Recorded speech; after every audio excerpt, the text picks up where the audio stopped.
Tu crois que la sorcellerie, c'est un mythe, un délire de vieux? Non. Elle est là, silencieuse, invisible, présente dans ton quotidien. Ce que tu vis n'est peut-être pas le fruit du hasard. Tes douleurs, tes émotions, tes échecs, tes pensées peuvent être manipulées, programmées. Dans cette série de directs exceptionnels, le docteur Toumoua, Nswadi Kimbazi, révèle comment les rituels occultes s'allient aux technologies neurocognitives, comment le contrôle mental moderne opère, sans trace, sans bruit, comment des attaques ciblent ton énergie, ton mental, ton esprit, comment démasquer les attaques invisibles, vampirisme, viol astral, sortilège, comment pratiquer des rituels de guérison et ériger des boucliers sacrés pour protéger ton âme et celle de tes proches. Et si l'on t'avait fait croire que tout était fatalité? La tradition Congo te guide pour reprendre pleinement ton pouvoir. Malonghi, votre nouvelle émission Éveil, tous les jours à 13h, heure de Paris, en direct sur YouTube Tradition Congo et YouTube Fédération Kimuntu. Venez témoigner, échanger, partager vos expériences avec l'équipe Kimuntu. Épisode après épisode, nous dévoilerons les forces cachées qui gouvernent nos vies.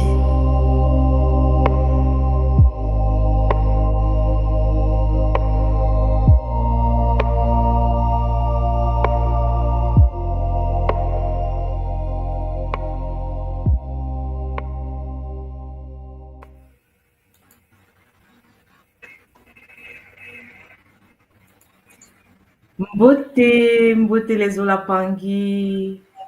Bienvenue à cette nouvelle émission, en fait, à cet épisode aujourd'hui de notre série Malonghi et la deuxième partie que nous avons partagée aujourd'hui de l'émission qui a commencé la semaine dernière sur les miroirs.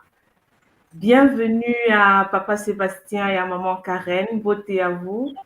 Beauté, maman. Beauté. Beauté. Pangui. Ah oui, nous voilà aujourd'hui de retour. Aujourd'hui, je crois que nous sommes tous prêts. Partager les liens, partager pour soutenir la connexion. Aujourd'hui, ça va déménager comme la semaine dernière, où nous avons été choqués par tout ce que nous avons appris sur les miroirs. Ce que nous utilisons comme déco dans nos maisons, ce sont des portails et voilà, nous nous faisons nous-mêmes astraliser. Donc, franchement, maman, qu'est-ce que vous en pensez? Beauté à tous, beauté à toutes, beauté à toute la communauté Kimuntu. Ce sujet des miroirs, nous permet aujourd'hui effectivement de voir que ces petits objets dans nos maisons sont pas du tout anodins. Et dans l'introduction, nous avons vu le côté, on va dire, iséphétique du miroir, comment les Moloki peuvent l'utiliser.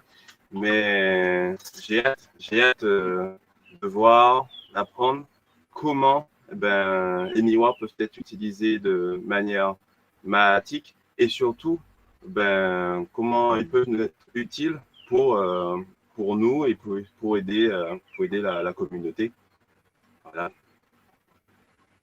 Matondo, Papa Sébastien. Beauté, Maman Karen. Beauté, maman. Beauté à toute la communauté. Ah oui, c'est un plaisir de vous avoir tous les deux. Ah ouais, comme ça, c'est magnifique. Matondo, en tout cas, d'être présent avec nous aujourd'hui. Matondo. Hmm. Ah oui, comme Papa Sébastien l'a dit, hein, nous avons hâte de savoir parce que aujourd'hui, on ne peut même plus se défaire des miroirs. On les a partout. Ce qui les rend incontournables aujourd'hui. Donc, il faut savoir comment mieux les utiliser ou bien comment se protéger au vu du danger qui nous entoure au quotidien. Parce que dans les voitures, je ne connais pas, c'est rare, c'est presque impossible de voir une maison sans miroir parce que c'est impensable dans la salle de bain, par exemple. Hein, pour brosser les dents, pour faire tout ce qu'on a à faire. C'est pratiquement presque impossible de penser aujourd'hui une maison sans miroir. Et même si on ne les avait pas dans la maison, on les a dans toutes les rues, dès qu'on sort, dans les magasins, dans les entreprises, partout. Donc, maintenant, comment s'en sortir avec cette situation, en fait, en tenant compte de toutes ces connaissances que nous avons reçues la semaine dernière. Sans plus tarder, nous allons inviter notre Toumoua qui va continuer, en fait, hein, parce que là, c'était juste une introduction. Et aujourd'hui, il va finir l'introduction et commencer et entrer dans le sujet. Mbote à toi, papa. Mbote à vous, Champangui, hein, Mbote à tous les Pangui, partout où vous êtes sur la terre, hein, ça fait plaisir d'être là. Mbote Maman Simo, Mbote Papa Sébastien, hein, Papa Sébastien, Mbote à Hey, toi. Maman Karen, toujours au poste, Matondo à vous, au couple multidimensionnel, Zola à tous les Pangui. Effectivement, Maman Simo, aujourd'hui est une journée très spéciale puisque nous allons poursuivre avec notre partie concernant les miroirs. Et je pense que cela va permettre à beaucoup d'entre nous de prendre conscience des enjeux concernant les mystères des miroirs, parce qu'aujourd'hui, nous en avons partout, mais à l'époque des anciens, les miroirs étaient réservés aux initiés. C'est pour cela que, chers Olampangui, nous devons être conscients que c'est par les miroirs que les anciens Égyptiens pouvaient éclairer les temples. Vous voyez, donc ils canalisaient l'énergie solaire à travers différents miroirs, ils transmettaient information à information, lumière, lumière, lumière, miroir par miroir, pour éclairer les temples. Vous comprenez la perception qu'avaient les anciens déjà du soleil et comment le soleil était canalisé par l'énergie du miroir pour les faire circuler dans les temples anciens. Donc, ça veut tout dire en fait. C'était quelque chose, c'était un élément très important de la tradition. Aujourd'hui, ça a été placé partout parce que, chers Olampangui, notre planète, notre réalité est sous contrôle. Je vous l'ai toujours dit, nous vivons en quarantaine, hein, c'est-à-dire que la Terre est une planète sous contrôle iséfétique, dominée par des forces shintaoriques, et depuis des milliers d'années, l'humain est devenu une nourriture pour des forces dangereuses, des forces astrales, des forces démoniaques, comme on l'appelle aujourd'hui. Vous savez, c'est très important de le souligner. Pourquoi? Parce qu'en effet, on a parfois l'illusion de penser que nous vivons dans une réalité d'amour, nous vivons dans une réalité de paix. Non, le Nza est sous contrôle. Et pour contrôler le Nza, il fallait ouvrir des vortex, il fallait ouvrir les Singini. Et les Singini Champangui a été utilisé avec la technologie des mystères des miroirs que les Iséfétiens utilisent pour avoir accès à nous sans pour autant nous demander la permission. Parce que dès lors que tu as accès au miroir, cela veut dire que tu as ouvert les portes. Mais il faut fermer les portes. Tu peux les fermer, tu vas avoir un miroir, mais non activé. C'est pour cela que nous devons comprendre ça. Vous savez, souvent lorsqu'on est dans le boulot métro dodo, on oublie que dans ce monde, il y a des esprits. On oublie que dans ce monde, il y a des forces supérieures.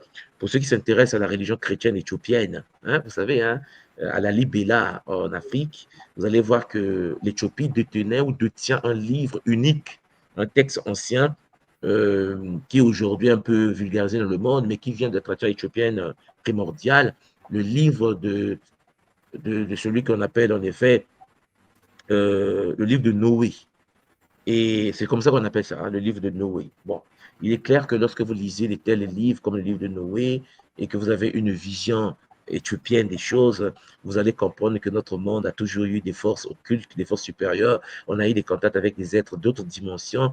Noé l'explique en détail dans ses textes, même si l'Église chrétienne n'a pas retenu ce livre. Le livre a été banni, mais dans les livres chrétiens, dans les livres des chrétiens d'Éthiopie, oui, on a encore le texte, le livre de Noé, que l'Occident n'a pas voulu intégrer parce que les Shintaori avaient déjà le contrôle du système. Ils ne peuvent pas accepter d'être dévoilés devant la face de l'humanité, alors que sur le continent africain, le christianisme orthodoxe éthiopienne, par exemple, détient certains documents comme le fameux livre de Noé, où l'on parle des forces supérieures. Et ces forces supérieures, chers Olampangui, traversaient le temps à travers les miroirs.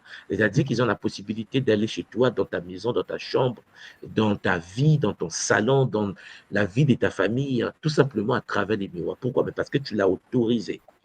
Pour toi, le miroir, c'est un instrument de beauté, c'est un instrument pour se mirer. Pour les énergies, c'est un vortex, c'est un cycléné, c'est une porte stellaire, une porte qui permet aux forces de l'astral d'y accéder. Pas seulement les forces de l'astral. Et il peut aussi y avoir des forces d'amour qui peuvent passer par là. Mais chers Olampangui, en gros, puisque tout le monde n'est pas initié et que les gens ne détiennent pas le secret pour gérer les miroirs, alors on se fait envoûter, on se fait shintaoriser, on se fait briser. Et comme nous l'avons vu la fois dernière, pour changer la mentalité d'un noir à l'époque d'esclavage, il fallait que le noir soit reprogrammé. Or, la technologie des miroirs permet la reprogrammation, la déconnexion de l'être humain à son double et la reconnexion au double astral, au double stéphétique, au double contrôlé par les Shintaori. De l'aveu même de Credo-Mutwa, notre grand chaman qui nous a livré ses enseignements, paix à son âme, le miroir, chers Olampangui, était un outil d'initiation. Nous l'avons vu aussi dans cette introduction. Donc, Ngassimo, maman Karen, papa Sébastien, nous allons en effet poursuivre. Donc, je vais partager mon PDF multidimensionnel et nous allons nous revoir juste après cette présentation avec bonheur. Matondo Mamengi, Zola, Kiese, Namayaki. Alors, chers Olampangui, Mbote à vous tous, Mbote à tous les Mpangui, Zola à vous tous. Nous sommes dans les miroirs et les sauts dans la spiritualité et la magie. Je dis la magie, comme vous le comprenez, la manipulation des forces de la nature par les mages. Donc, nous allons rentrer dans l'exploration des outils sacrés de protection et d'attaque. Vous serez étonné de constater que le miroir peut être utilisé pour vous attaquer et le miroir peut être utilisé pour vous protéger. C'est pour cela qu'à l'école Kimuntu, je vous parle souvent des boucliers miroirs qui permettent le retour à l'envoyeur.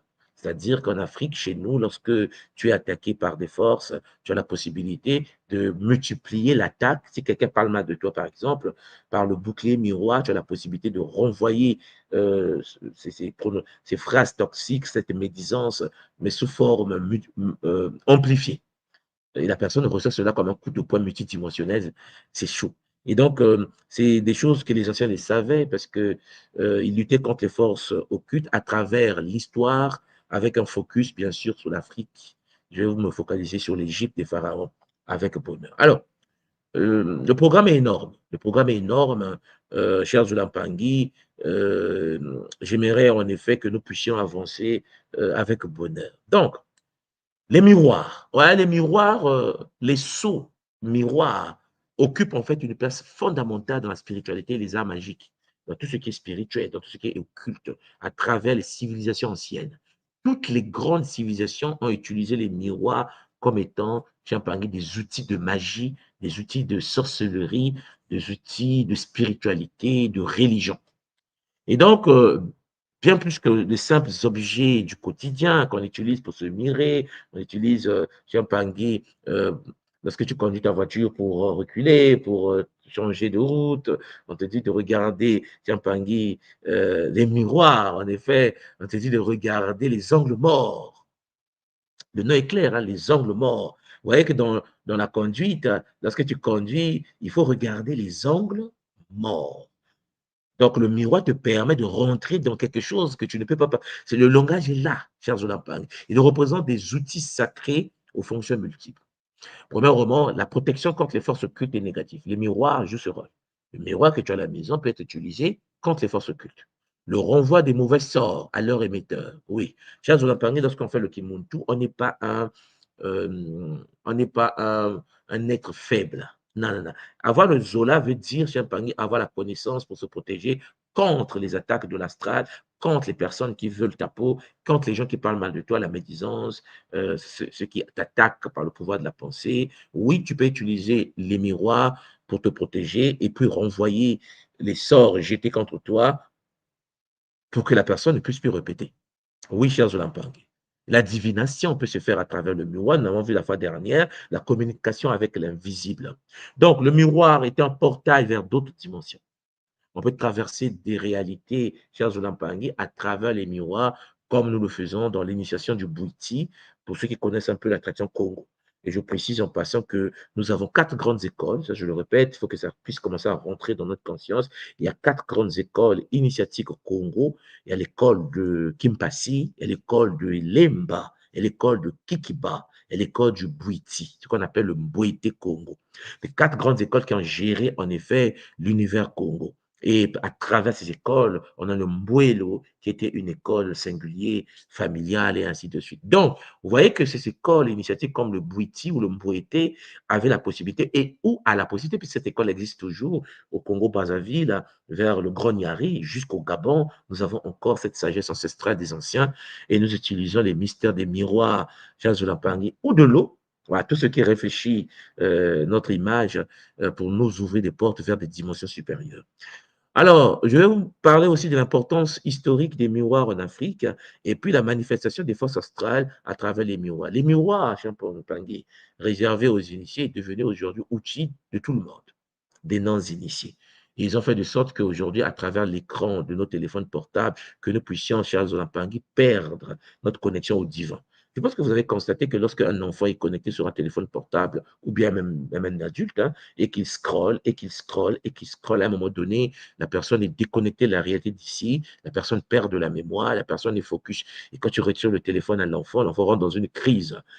Les parents pensent que c'est le programme du téléphone ou le jeu que les enfants jouent. La tradition Congo va plus loin parce qu'un jeu, Champagny, derrière, il y a des forces. La tradition Congo nous enseigne que derrière chaque chose, il y a des forces. Et donc, il faut tout simplement ouvrir les portes pour que l'enfant se fasse posséder par des entités de l'astral. Tu vas constater que ton enfant a des pertes de mémoire, ton enfant manque de concentration, ton enfant, dès que tu l'arraches, cette tablette, l'enfant rentre dans une crise, mais tu dis, mais c'est pas possible. C'est un dessin animé qui regarde, mais qu'est-ce qui se passe? Ce qui se passe, c'est que tu as oublié qu'il est devant une porte, un portail qui permet en effet le passage des entités d'une dimension à une autre. Donc, le miroir pour nous est bien plus qu'une surface réfléchissante. C'est-à-dire qu'il est perçu comme un amplificateur de conscience, que ce soit dans le cas matique ou dans le cas iséphétique. Donc, il faut retenir, vous devez le souligner, écrivez quelque part, le miroir, c'est bien plus qu'un reflet. Voilà pourquoi le miroir pour nous est perçu comme un amplificateur de conscience, un portail vers l'invisible et un instrument de manifestation des forces astrales. C'est pour ça que nous, dans la tradition Congo, au cœur de l'Afrique, au Gabon, au Congo, Katiopa, le Grand Bassin, en Angola, à Luanda, à Mbanza Congo, à Kinshasa, au Bas-Congo, en effet, nous plaçons des miroirs ou des miroirs fractales devant les entrées de nos fenêtres, devant les entrées de nos portes, après avoir fait bien sûr un rituel Congo pour permettre une activation du bouclier de protection contre les forces invisibles des énergies de Moulouki, hein, ça peut être les Mekuyou, ce sont des entités, chers Olampangi, des morts, les esprits des morts, parce qu'en effet, des morts pour nous ne sont pas morts, il y a des morts qui n'ont pas traversé, il y a des morts qui sont ici dans notre réalité et gérés par l'un des grands initiés que nous appelons aujourd'hui un Baron Samedi dans le vaudou, qui en effet permet la gestion de l'univers de l'invisible, ou bien Papa Legba, qui permet l'ouverture des portes à travers la connexion que Legba, qui est considéré aujourd'hui comme étant l'un des principes supérieurs dans le vaudou Congo, mais que nous considérons comme étant Ngaloufwa, le grand maître suprême de la tradition Congo primordiale. Donc, dans toutes les traditions, chers Olampangi, spirituelles de notre réalité, le miroir transcende sa fonction première de reflet physique pour devenir un outil de connexion avec les dimensions invisibles et une extension de notre conscience. Donc, mère, terre, ce n'est pas qu'un objet que tu as devant toi. Tu as devant toi un outil mystique, un outil ésotérique. Alors, je vous ai parlé la fois dernière d'une science qu'on appelle la catoptromancie. J'espère de tout mon cœur que vous avez pris le temps d'aller vérifier cette branche mystique qui existe aujourd'hui, que ce soit en Asie, que ce soit en Europe, que ce soit dans les Amériques, que ce soit en Afrique. La catoptromancie est une science, est une technologie mystique. C'est l'art de la divination par le miroir. Beaucoup m'ont écrit après l'introduction la semaine dernière pour me dire tout le monde soit, je n'ai jamais entendu parler de cette science qu'on appelle la captromancie. Parce que la captromancie, cher Zulampangui, est documentée. Il y a des livres, il y a des documentaires, il y a beaucoup de choses. Mais certains ne sont pas informés. Je ne suis pas informé parce que tu utilises le miroir. Mais pourquoi veux-tu qu'on t'informe si le but du miroir est de pouvoir inconsciemment pratiquer l'art de la divination sans se rendre compte? Voilà pourquoi des sciences, on va te parler de la médiumnité, on va te parler de la clairvoyance, de la clairaudience, on va parler de l'activation des sens, mais on ne va jamais te parler de la captromancie. Parce que t'en parler, c'est te pousser à te poser des questions, à t'éveiller et à dire, mais qu'est-ce qui se passe?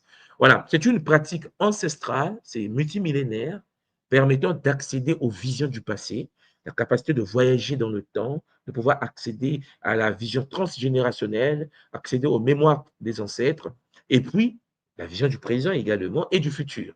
Ce qui veut dire que pour modifier la connexion, la perception mentale d'un peuple ou d'une personne, ben les Occidentaux, par exemple, initiés, ont utilisé la captromancie pour lobotomiser l'Africain.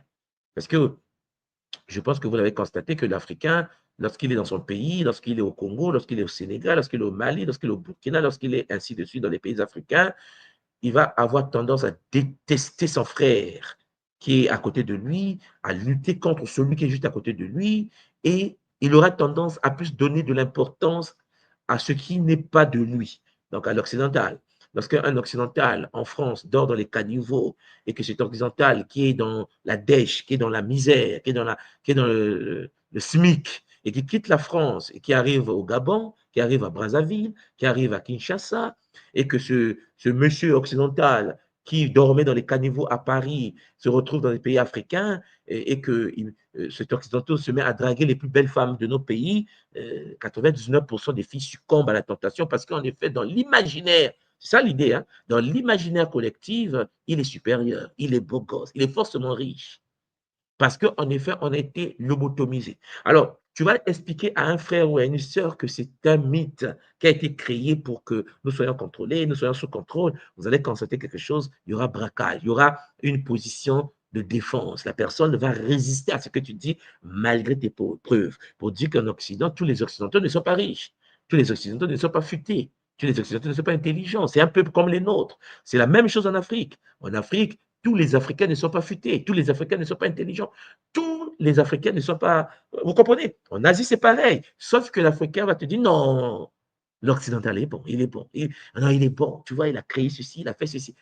Parce qu'en effet, il a été déconnecté de la réalité pensante, la réalité consciente, chers Zolampaki. Le miroir, le regard de l'autre par le miroir a détruit l'humain. Parce que vous venez au Japon et que vous venez en Asie, vous allez constater qu'en Asie, ils ont un problème. Le problème asiatique aujourd'hui, que ce soit au Japon, que ce soit en Chine, dans ces grandes civilisations, le problème, c'est que l'humain chinois, l'humain japonais, l'humain asiatique veut devenir aussi occidental. J'étais choqué la première fois que je suis arrivé à Tokyo de constater que l'image a été programmée aussi au Japon. Les filles japonaises veulent avoir les yeux, donc ils pratiquent Champangi en Corée du Sud. Plus de 60% de la population coréenne, Champangi, a déjà subi une chirurgie esthétique. C'est-à-dire que le miroir que vous voyez là a poussé l'être humain à regarder son visage et dire « je veux avoir la tête d'un occidental ». Je vais avoir les yeux d'un occidental. Donc, que font les femmes en Corée, à Séoul? Ben, les femmes et les hommes, ils se charcutent. De la même manière, chers Zoulapangi, l'Africaine ou l'Africain en Afrique se défrise des cheveux pour avoir les cheveux de l'occidental et se dépigmente la peau pour avoir une peau claire comme le maître. Vous suivez? Et pourquoi ils n'arrêtent pas? Parce que, chers Zoulapangi, nous avons été programmés par des forces du reflet. Donc, le reflet, ton reflet ne te plaît plus. Le double énergétique ne te plaît pas. Parce que il y a eu un mantra, il y a eu un travail mystique, il y a eu de la magie, de la sorcellerie qui a été pratiquée pendant l'esclavage pour qu'on incite l'être humain qui était, Charles Lampangui, formé de neuromélanine, de s'auto-saboter lui-même. Lorsqu'il se regarde, il veut avoir physiquement les traits d'un occidental. Il doit donc se dépigmenter la peau pour avoir le trait d'un occidental. Être français, c'est pas bon. Alors que être français, cher Zolampangui, c'est la neuromélanie qui lui permet de se connecter à l'univers invisible. C'est la neuromélanie qui lui permet de parler aux plantes, aux pierres, aux animaux. C'est la neuromélanie qui lui permet de se connecter aux structures planétaires célestes. Mais non, non, non, non. Il doit se dépigmenter. Et comment faire pour qu'il se dépigmente? Il doit se trouver moche. Il doit se dire, je ne suis pas jolie. Et comment on fait pour que tu ne sois pas jolie? Tu dois te mirer. Tu dois rentrer en connexion avec les forces qui vont te dire qu'il faut être complexé. Et donc, il devient quelqu'un qui n'est pas net. Et donc, il va se dépigmenter. Et c'est la même chose en Asie. Moi, je pensais que le phénomène du miroir n'était propre qu'à l'Afrique. On a fait la même chose. C'est-à-dire que la beauté ultime, la femme équilibrée, la femme intéressante, c'est l'occidental. C'est la leucoderme. Voilà. Là, au moins, c'est biologique. C'est la leucoderme. Donc, vous comprenez que les autres femmes du monde veulent être comme le leucoderme. Quelle que soit leur manière de fonctionner, ils vont chercher à défriser leurs cheveux. Ils ont des cheveux crépus, mais ils vont chercher à avoir des cheveux lisses. Et pourtant, nous n'avons pas de cheveux lisses naturellement. Mais vous allez voir, vous arrivez en Afrique, même quand ils ont des perruques, ils pouvaient mettre des perruques afro. Non. Le miroir a fait son effet. Donc, cher Zolampangui, c'est chaud pour nous. Parce que, étymologiquement, la catoptromancie, cher Zolampangui, vient de cataptron ou cataptron du grec miroir et montéa du grec aussi divination. Donc, en gros, art divinatoire pratiqué depuis l'Antiquité. Hein. Donc, vous comprenez que les premières formes de présage étaient en Mésopotamie, en Égypte des pharaons, développement important en Chaldée. On nous a vaincus par l'image. On a perdu nos facultés spirituelles à travers l'image. Et l'image a toujours été utilisée pour atteindre l'être humain. Parce que nous sommes que des hologrammes. Je vous ai déjà dit à travers les cours de Kimuntu que nous avons été programmés dans une réalité holographique que la tradition Congo de l'école Kimuntu appelle le Nza. Et au sein du Nza, le monde a été projeté. Et une fois dans le Nza Champangui, c'est une image. Vous savez que nous sommes originaires du Nzi et nous sommes projetés dans le Nza. Pour ceux qui sont à l'école Kimuntu, vous comprenez donc que nous sommes que des images. Donc, pour détruire l'image, il faut utiliser le reflet de cette image. Nous, on utilise l'image pour faire du mal à l'image, puisque nous sommes que des images projetées au sein du Nza. Voilà. Donc, il y a la catoptromancie qui s'intéresse au miroir. Et c'est pour ça que je vous ai dit qu'il y a une parenté entre la catoptromancie et l'hydromancie. Alors, l'hydromancie, c'est en relation en Afrique, que ce soit en Égypte ou au Soudan. Voilà pourquoi les cultes africains se passent au bord des rivières.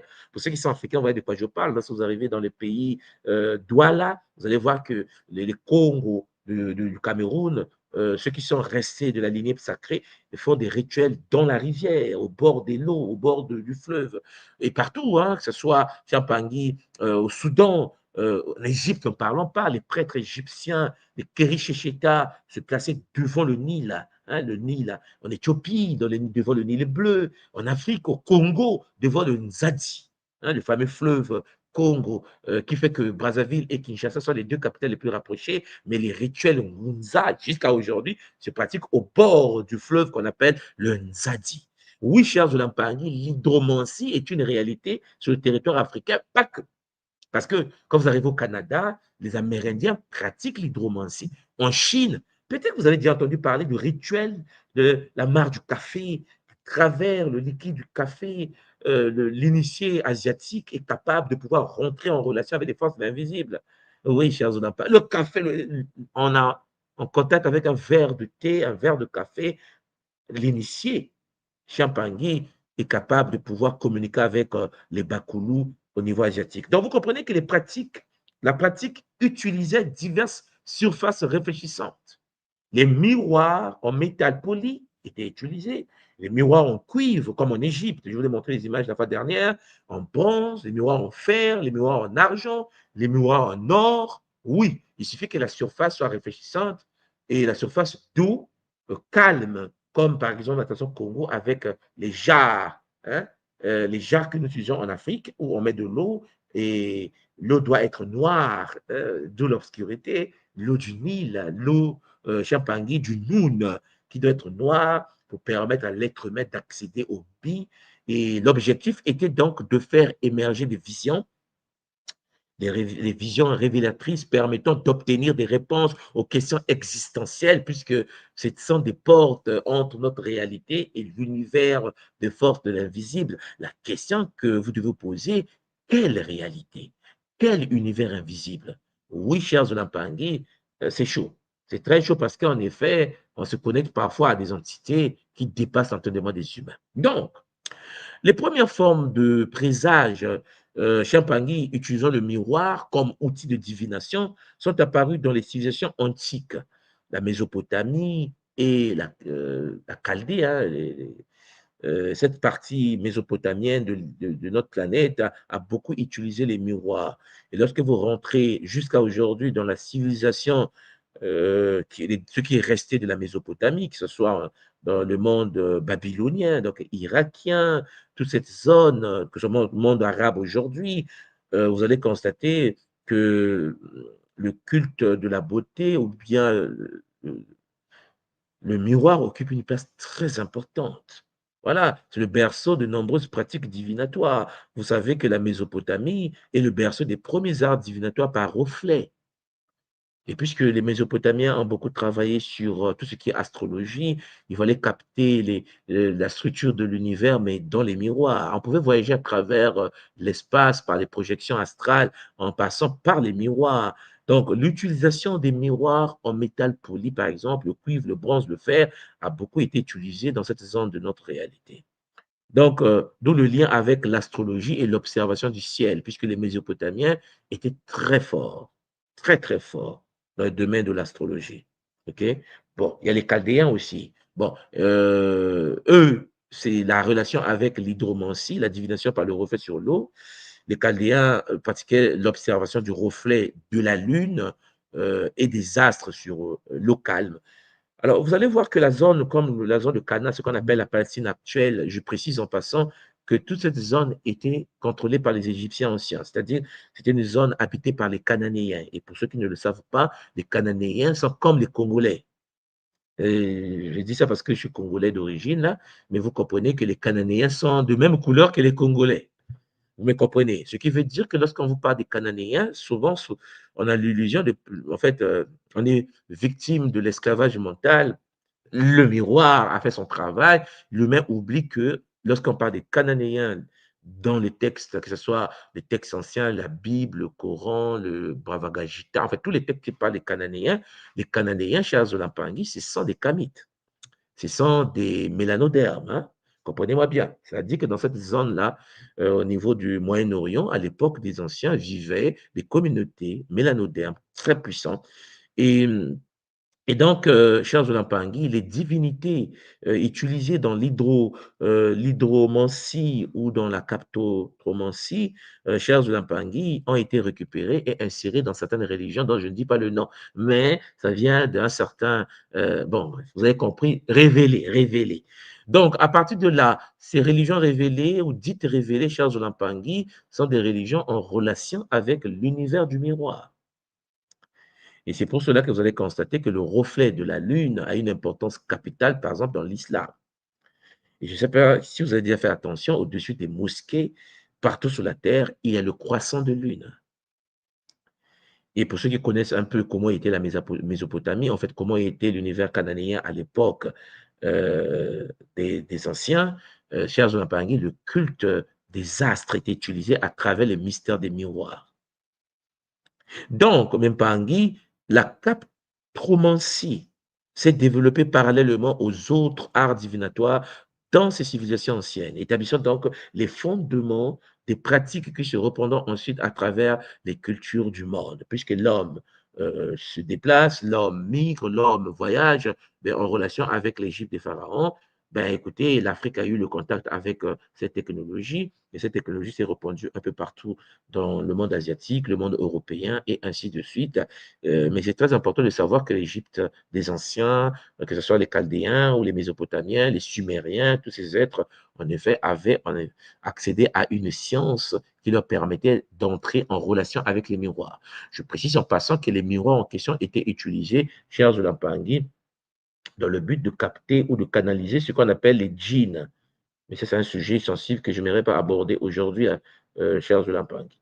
Donc, les djinns sont des entités invisibles, hein, des entités qui, en effet, vivent souvent dans des éléments, que ce soit les djinns de l'eau, les djinns du désert. Que, pour ceux qui sont dans le monde de l'Afrique de l'Ouest, vous voyez de quoi je parle, hein, les djinns, les esprits. Et ces esprits sont des êtres qui ont des familles. Souvent, les gens ne se rendent pas compte de ça. Les djinns ont des enfants. Et les dîne à sa femme, en fait. Ah oui, oui. Et donc, les anciens utilisaient les technologies des miroirs pour les canaliser, pour les gérer, pour les évacuer des milieux humains.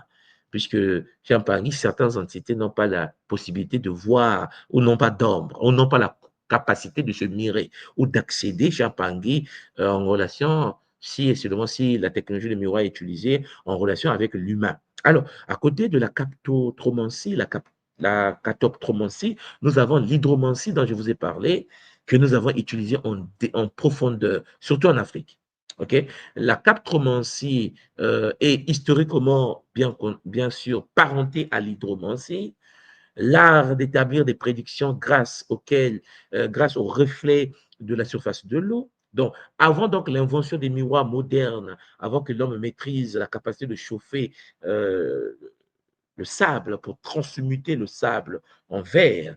Cette connaissance nous a été transmise, bien sûr, par des êtres démoniaques. Je précise que dans les livres d'Enoch, où on parle des forces de l'astral qui ont contrôlé le monde, Enoch a écrit que nous avons un problème, en effet, puisque l'invisible dont il parle, c'est ce que Credo-Mutwa, notre grand chaman, appelle les Shintaori, des êtres très complexes qui nous ont transmis le savoir du miroir. Parce qu'à l'époque, on n'utilisait pas le miroir avant que ces êtres nous transportent dans des réalités pour être en connexion avec eux.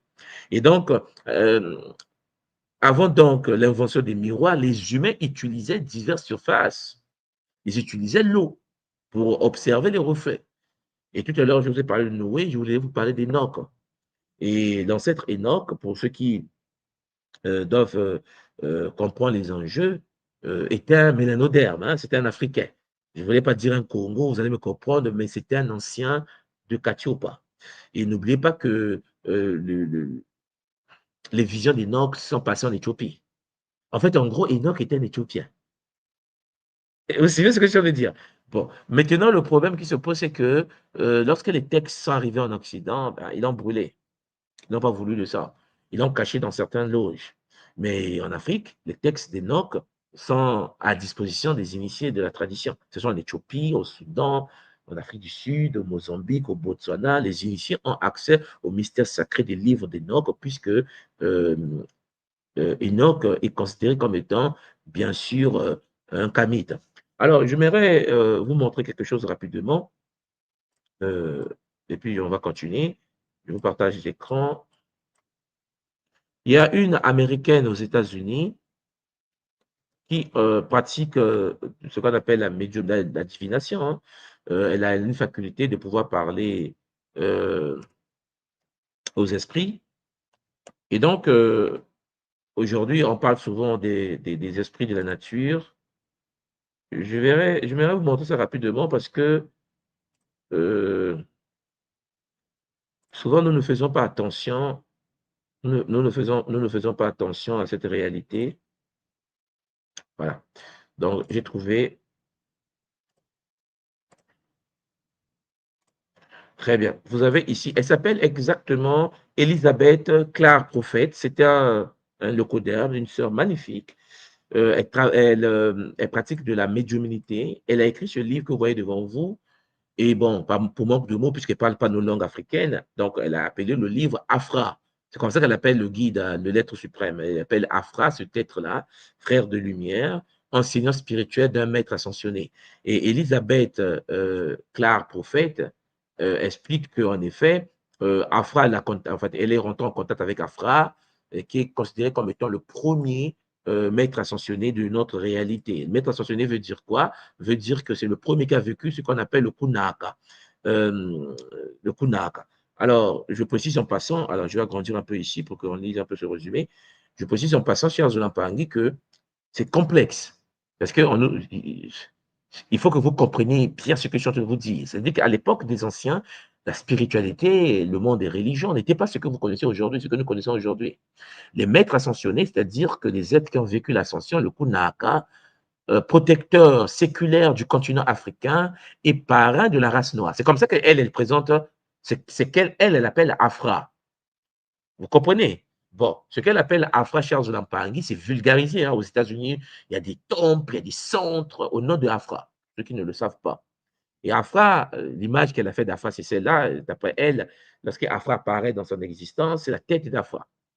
Sauf que Charles Lampangi, elle dit que Afra en question apporte un message d'unité, de fraternité à tous les frères de la planète. Et ce frère de lumière, bien aimé, c'est comme ça qu'elle appelle Afra, s'est engagé à résoudre le problème généré par les conflits entre les peuples.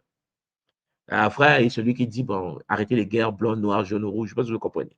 Les guerres régionales, les guerres entre tribus, la dissension reliée à la religion, conflit entre Arabes et Juifs. Alors, expliquez-moi quelque chose.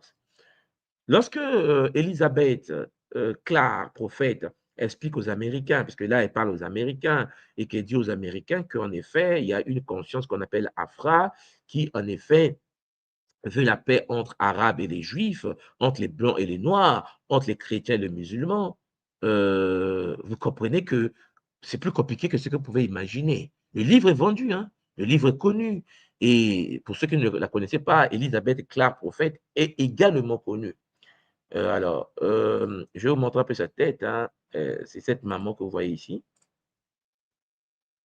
Voilà. C'est elle, Elisabeth Clark, prophète. Et elle apporte, elle dit que Afra. Alors, sauf que Elisabeth, qui en effet parle de Afra, Charles Lampangi, comme étant, elle est médium, hein, c'est-à-dire que d'après ce qu'elle enseigne à l'humanité, c'est qu'elle a capté Afra dans la médiumnité. Et Afra est le guide de la flamme violette. Hein, vous vous souvenez, hein? Et ça crée les dégâts en Occident. Ah oui, oui, ça crée des dégâts. Et par effet miroir, comme d'habitude, lorsque un Africain se connecte à l'humain, aux humains, et qu'il apporte un message, que ce soit l'humain visible, l'Africain visible ou l'Africain spirituel, donc du Mpemba, automatiquement, le frère ou la sœur occidentale va utiliser l'effet miroir.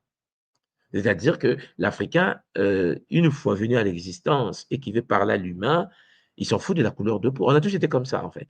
Mais l'autre va dire non, non, non, non. On va en effet créer un égrégore qui n'est pas ce qu'il appelle Afra, parce que je précise tout simplement que ce qu'elle appelle Afra, c'est que les Éthiopiens appellent Enoch. C'est-à-dire qu'en effet, lorsque vous lisez les livres d'Enoch, vous comprenez ce que le prophète est en train de dire, la femme Clark, prophète est en train de dire. C'est exactement les messages qu'Enoch a laissés en Éthiopie. Et le livre d'Enoch existe toujours en Éthiopie. C'est-à-dire que le messager, le premier messager qui est en contact avec, qui a expliqué l'univers des sept cieux, l'univers multidimensionnel, le Kunaka Congo, le sein du Mpemba, connu en Afrique, qu'on appelle aujourd'hui Enoch. Je ne vais pas donner son nom initiatique ici, ça ne sert à rien, on est en ligne là. J'étais des problèmes avec les forces de l'astral qui sont shintaorisées et de vous protéger également. On va l'appeler Enoch, puisque c'est comme ça qu'on l'appelle aujourd'hui. Il se présente comme Afra, chez le prophète. Et vous voyez qu'en effet, pendant qu'on vous dit qu'on nous déteste, pendant qu'on vous dit que nous sommes méchants, pendant que les forces de l'astral utilisent Charles Lampangi, donc le miroir pour inverser cela. Et donc, Afra, pour dire Africa, vous comprenez? Parce qu'il manque voilà. Et les autres l'appellent Enoch dans, ce soit dans les livres sacrés aujourd'hui, en Éthiopie des anciens. Mais il a un nom Congo. On le connaît depuis l'histoire. On l'attend. Nous, on l'appelle Nkwatulendo, mais il a un nom. Et cet être-là, Charles Lampangi, a toujours existé. Tout le continent, pour ceux qui sont initiés africaine, vous voyez, pour ceux qui sont Congo surtout, vous voyez de quoi je parle. Kimbangu a annoncé son avenue. Et eux, les Occidentaux, prophète Clara, Elisabeth, expliquent que non, non, non, je l'ai rencontré. J'ai rencontré le premier. Celui qui est le premier qui a vécu l'ascension. Et donc, il a mis cette image. Et en Occident, en Afrique, en Amérique, beaucoup des Européens, Américains, analysent, méditent, adorent, prient Afra. Vous me suivez là? Et il y a un groupe des Européens, des Occidentaux qui ont dit non. Non, on ne peut pas accepter ça. C'est un noir. Mais oui, il a toujours été noir, il est africain, il est éthiopien, il est soudanais. On fait comment? Elle a dit non, on va changer ça parce que c'est pas possible. C'est pas possible. Pourquoi c'est pas possible? Parce que ça peut pas passer. On veut qu'il soit comme nous. Ah, mais il est né là-bas. On le connaît à sa première identité cosmique, on connaît. On connaît comment était Nkwatulendo. On dit non, on ne veut pas le Nkwatulendo là. On veut le nôtre. Et donc, ils ont, comme d'habitude, créé un nouveau égrégore. Et je vais vous montrer ce qu'ils ont fait. Donnez-moi 2 secondes.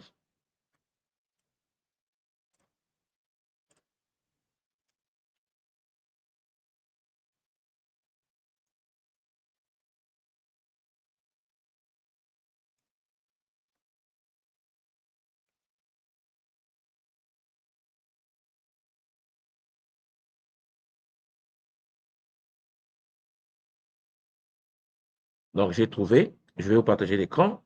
Donc, ce qu'ils ont fait, c'est quoi? C'est qu'ils ont créé une nouvelle histoire. Non, ils sont bons. Vous savez, des moments, tu es choqué. Hein? Tu es choqué de voir comment l'être humain peut être compliqué. Donc, ils ont créé une nouvelle histoire.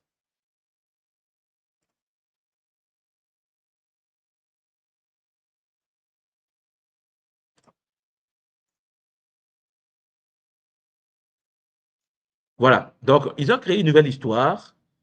Suivez-moi bien, parce que le monde horreur du vide, il est là. Et ils l'ont appelé Saint-Germain. Ils ont appelé Saint-Germain. Ils ont dit non, non, non. Non, non, on ne veut pas de noirs. On ne veut pas des noirs. Nous, on est racistes. On est suprémacistes. On va l'appeler Saint-Germain. Et il est qui? Ben, il est celui qui est Afra, là, le fameux Afra. Non. Mais nous, on va l'appeler Saint-Germain maintenant. Donc, il y a un combat aujourd'hui entre la pensée, toujours en Occident, de Afra que vous voyez ici, là, que Elisabeth dit non, mais il est kamite, je l'ai vu, je le canalise, je parle avec lui. Et un courant occidental qui dit non, non, il ne peut pas être noir, il ne peut pas, c'est pas possible. Il peut être très blanc. Alors, qu'est-ce qui se passe ici? C'est ce que je suis en train de vouloir vous expliquer. L'effet du miroir fait que à chaque fois qu'un Africain, un mélanoderme vient à l'existence pour donner à l'humanité une sagesse transgénérationnelle, une sagesse multimillénaire, la technologie du miroir fait que l'être humain occidental va créer de toutes pièces une autre conscience, une entité qu'on appelle l'égrégore. Ils vont le blanchir. Je pense que vous voyez comment il est devenu. On va le blanchir. Pendant que Afra, je ne sais pas si vous constatez, tout le livre d'Elisabeth est violet. L'habit d'Afra est violet. C'est le maître de la flamme violette. Vous me suivez, hein? Au même moment, on va dire non, non, non, non, non, on ne peut pas accepter ça. Donc, Saint-Germain va être la copie de Afra, mais lui, on va le mettre occidental avec, et les deux sont en opposition, l'effet miroir inversé. C'est-à-dire, on va utiliser la capacité de pouvoir créer un égrégore par les mystères des miroirs avec, bien sûr, la cataptromancie pour télécharger une conscience qui doit venir à l'existence, que les Occidentaux doivent canaliser, qui doivent vivre avec, alors que cette entité est un simple égrégore qui va grandir dans le temps. C'est la même chose qu'ils ont fait avec l'Afrique. Je précise en passant que lorsque vous arrivez en Afrique, vous avez par exemple Thèbes. Vous avez Thèbes. Bon, je précise que Thèbes, vous voyez là, dès que j'ai tapé Thèbes ici, je suis en Grèce. Je suis en Grèce, et ça, c'est ce que vous voyez ici, là, Charles de Lampangui, c'est Thèbes en Grèce. trouvez ça, voilà. Voilà. Thèbes en Grèce, ici, là. Donc, je précise en passant que les Grecs qui sont venus étudier chez nous, ben, ils sont venus apprendre. Ils ont dit, les Africains ont Thèbes. Ici, Thèbes, en ancien grec, Thébès, en pluriel, grec moderne, est une ville grecque de Boétie, siège de Dème de Thébène. Elle fut dans l'Antiquité l'une des principales cités de la Grèce avec Athènes et Sparte. Et est liée à des très nombreux mythes antiques. Elle est surnommée la ville aux 7 portes. Vous suivez, hein, nous ne sommes pas en Afrique. Voilà, Thèbes. Donc, ici, vous allez voir que, voilà, là, vous arrivez, voilà, là, la carte de la Grèce, Thèbes est juste là. Et la cité, ouais, il y a une histoire racontée sur Thèbes. Il y a même des ruines qui sont restées au niveau de Thèbes. Bon, alors pourquoi je vous parle de Thèbes? Parce qu'en effet, ils l'ont toujours fait. Ils vont vous créer ce qu'on appelle une autre civilisation, mais miroir. La technologie du miroir consiste à voler, à activer des portes, à copier, à faire un transfert informationnel d'une civilisation à une nouvelle civilisation. Parce que vous me comprenez. Donc, à partir de là, regardez, selon la légende, Zeus tomba un jour amoureux d'Europe. Vous suivez? Fille du roi phénicien. Et pour ceux qui connaissent comment étaient les Phéniciens, donc Agénor. Donc le Agénor que vous voyez ici, dans la mythologie grecque, Agénor était un roi phénicien de Tyr. Il est le fils de Poséidon et de Libye. Vous suivez? Et ce qui fait de lui le frère de Bélos et de Lessex. Et lui là, Agénor, et pour ceux qui connaissent la Libye, chers Zolampangui, Couche, Cana, Mistraïm, Pout. Libye ici, c'est le fameux Pout, donc les descendants de Cham, de Cam. C'était ce qu'ils ont fait. Hein. Donc, Zeus va tomber amoureux de qui? D'Europe. Oh, Europe est la fille du roi. Europe est la fille du roi de Pout. Suivez. Donc, reine de je ne sais pas quoi, de Téléphassa, pour éviter la jalousie de son épouse Héra, Zeus prit l'apparence d'un taureau blanc, puis enleva Europe et l'emmena jusqu'en Crète et ainsi de suite. Ça, c'est, vous suivez, on vous parle de l'histoire mythologique, parce que là, c'est la mythologie que nous avons tous étudiée à l'école grecque. Après un lent et vain périple qui l'avait conduit à Rhodes et à Thrace, l'un des fils de Cadmos, et le fils de Cadmos, même de l'aveu même des Grecs eux-mêmes, Cadmus, est l'un des fils d'Agénor, roi de Tyr, en Phénicie. Vous me suivez? Et dans la représentation des Cadmos en Grèce, c'est un camite. Vous voyez le pot qui est juste au-dessus de vous. C'était un mélanoderme, parce que les Phéniciens anciens étaient des mélanodermes. Vous me suivez? Et regardez, Cadmos décida alors de sacrifier à Athéna. Et qui est Athéna? Ben, Athéna, chers Zolampangui, est une déesse grecque antique et des principales divinités des panthéons grecs, ses pouvoirs très étendus concernant principalement la protection des cités, de la vie civique, la guerre, l'artisanat et les techniques, ainsi de suite. Tout ce que je suis en train de vous lire là, il y a un monsieur aux États-Unis, un Américain, qui se réveille le matin et qui, en effet, se dit non, on arrête avec l'arnaque, on arrête avec le vol, on arrête ça. Il a écrit un livre qu'on appelle Black Athena. Parce qu'en effet, pour ceux qui regardent les films grecs, par exemple, peut-être que vous n'êtes pas informé que Athéna, quand vous représente, vous voyez même ici, lorsque, au niveau de Thèbes, lorsque je vous mets Athéna, on vous met une femme occidentale. Et il s'avère que Athéna, chers Zolampangui, quand vous rentrez dans les recherches, pour ceux qui ont eu le temps ou auront le temps de lire ce livre que je viens de vous montrer ici, Black Athena, je vous conseillerais de le lire, les racines afro-asiatiques de la civilisation classique. C'est-à-dire que Martin Bernal, qui a eu des menaces de mort, c'est un occidental hein, américain, qui a eu des menaces de mort, ben, lui, il est mal barré, on veut sa tête. Il a écrit ce livre pour dire que toutes les divinités grecques viennent d'Afrique. C'est ce que je suis en train de vous dire. C'est-à-dire que ce que vous avez étudié à l'école, tout le panthéon grec, ce sont des nétérous africains. En fait, ils ont pioché, ils ont volé, ils ont, vous me comprenez, dans ce que nous appelons en Afrique les orishas. Alors, lorsque vous arrivez sur le continent africain, vous avez une tradition qu'on appelle la tradition Yoruba, au cœur du continent, qui est rentrée jusque dans le niveau du vaudou, et ainsi de suite. C'est la tradition Congo par excellence, hein. Nous avons une lignée de guides que nous appelons, dans la tradition africaine, les orishas. Donc, vous avez les orishas, les guides de l'eau, des guides vous avez Shango, vous avez tous ces êtres-là qu'on appelle les orishas dans la tradition africaine. Et qu'est-ce qu'ils ont fait, les Occidentaux? Ils les ont copiés et ils ont créé des divinités grecques. C'est-à-dire qu'en effet, ils ont créé des égrégores, ils ont créé des histoires se fondant bien sûr sur l'histoire de l'Afrique. Vous me suivez? L'histoire des consciences africaines. Là, je suis surtout pas des orishas. Je suis en train de vous dire que Martin Bernard, cet être, c'est l'occidental, hein, l'américain, explique comment Athéna est passée de ça. Vous voyez, le pot d'Athéna en Grèce, c'était comme ça, à Athéna que nous avons aujourd'hui comme ça. Donc, je vous parlais de Thèbes, c'est cette cité Thèbes. Vous voyez là, c'est écrit Thèbes en Grèce. Sauf que Thèbes en question, c'est du plagiat. Ils ont plagié toute une ville. Ils l'ont mis chez eux. Ils ont permis, à travers le mystère de miroir, la naissance d'une divinité grecque, chers Zulampangi, que nous appelons aujourd'hui Thoth. Vous me suivez? Et que les gens aujourd'hui dans l'initiation occidentale appellent Hermès Trismégiste, le trois façades, qui lui n'a jamais existé. Vous suivez-moi bien, hein?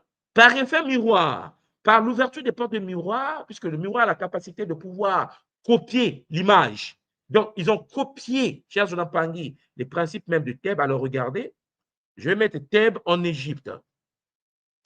Alors, Thèbes existe exactement en Égypte.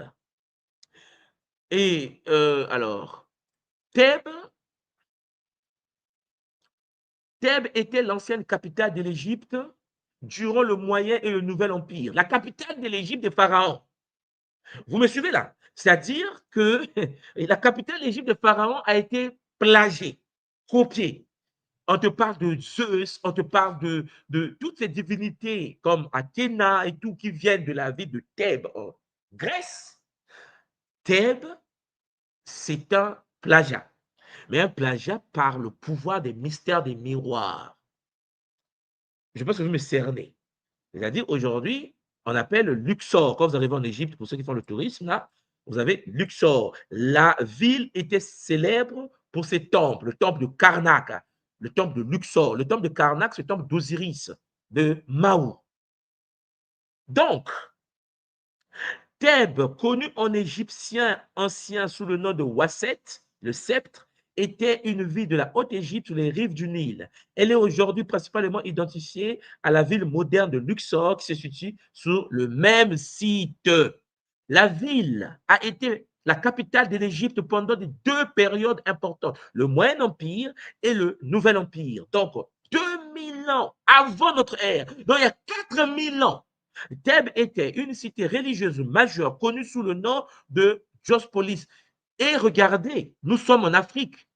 Puisque nous avons été chicotés par les Grecs ont appelé donc Thèbes en question par Diospolis, la cité de Zeus.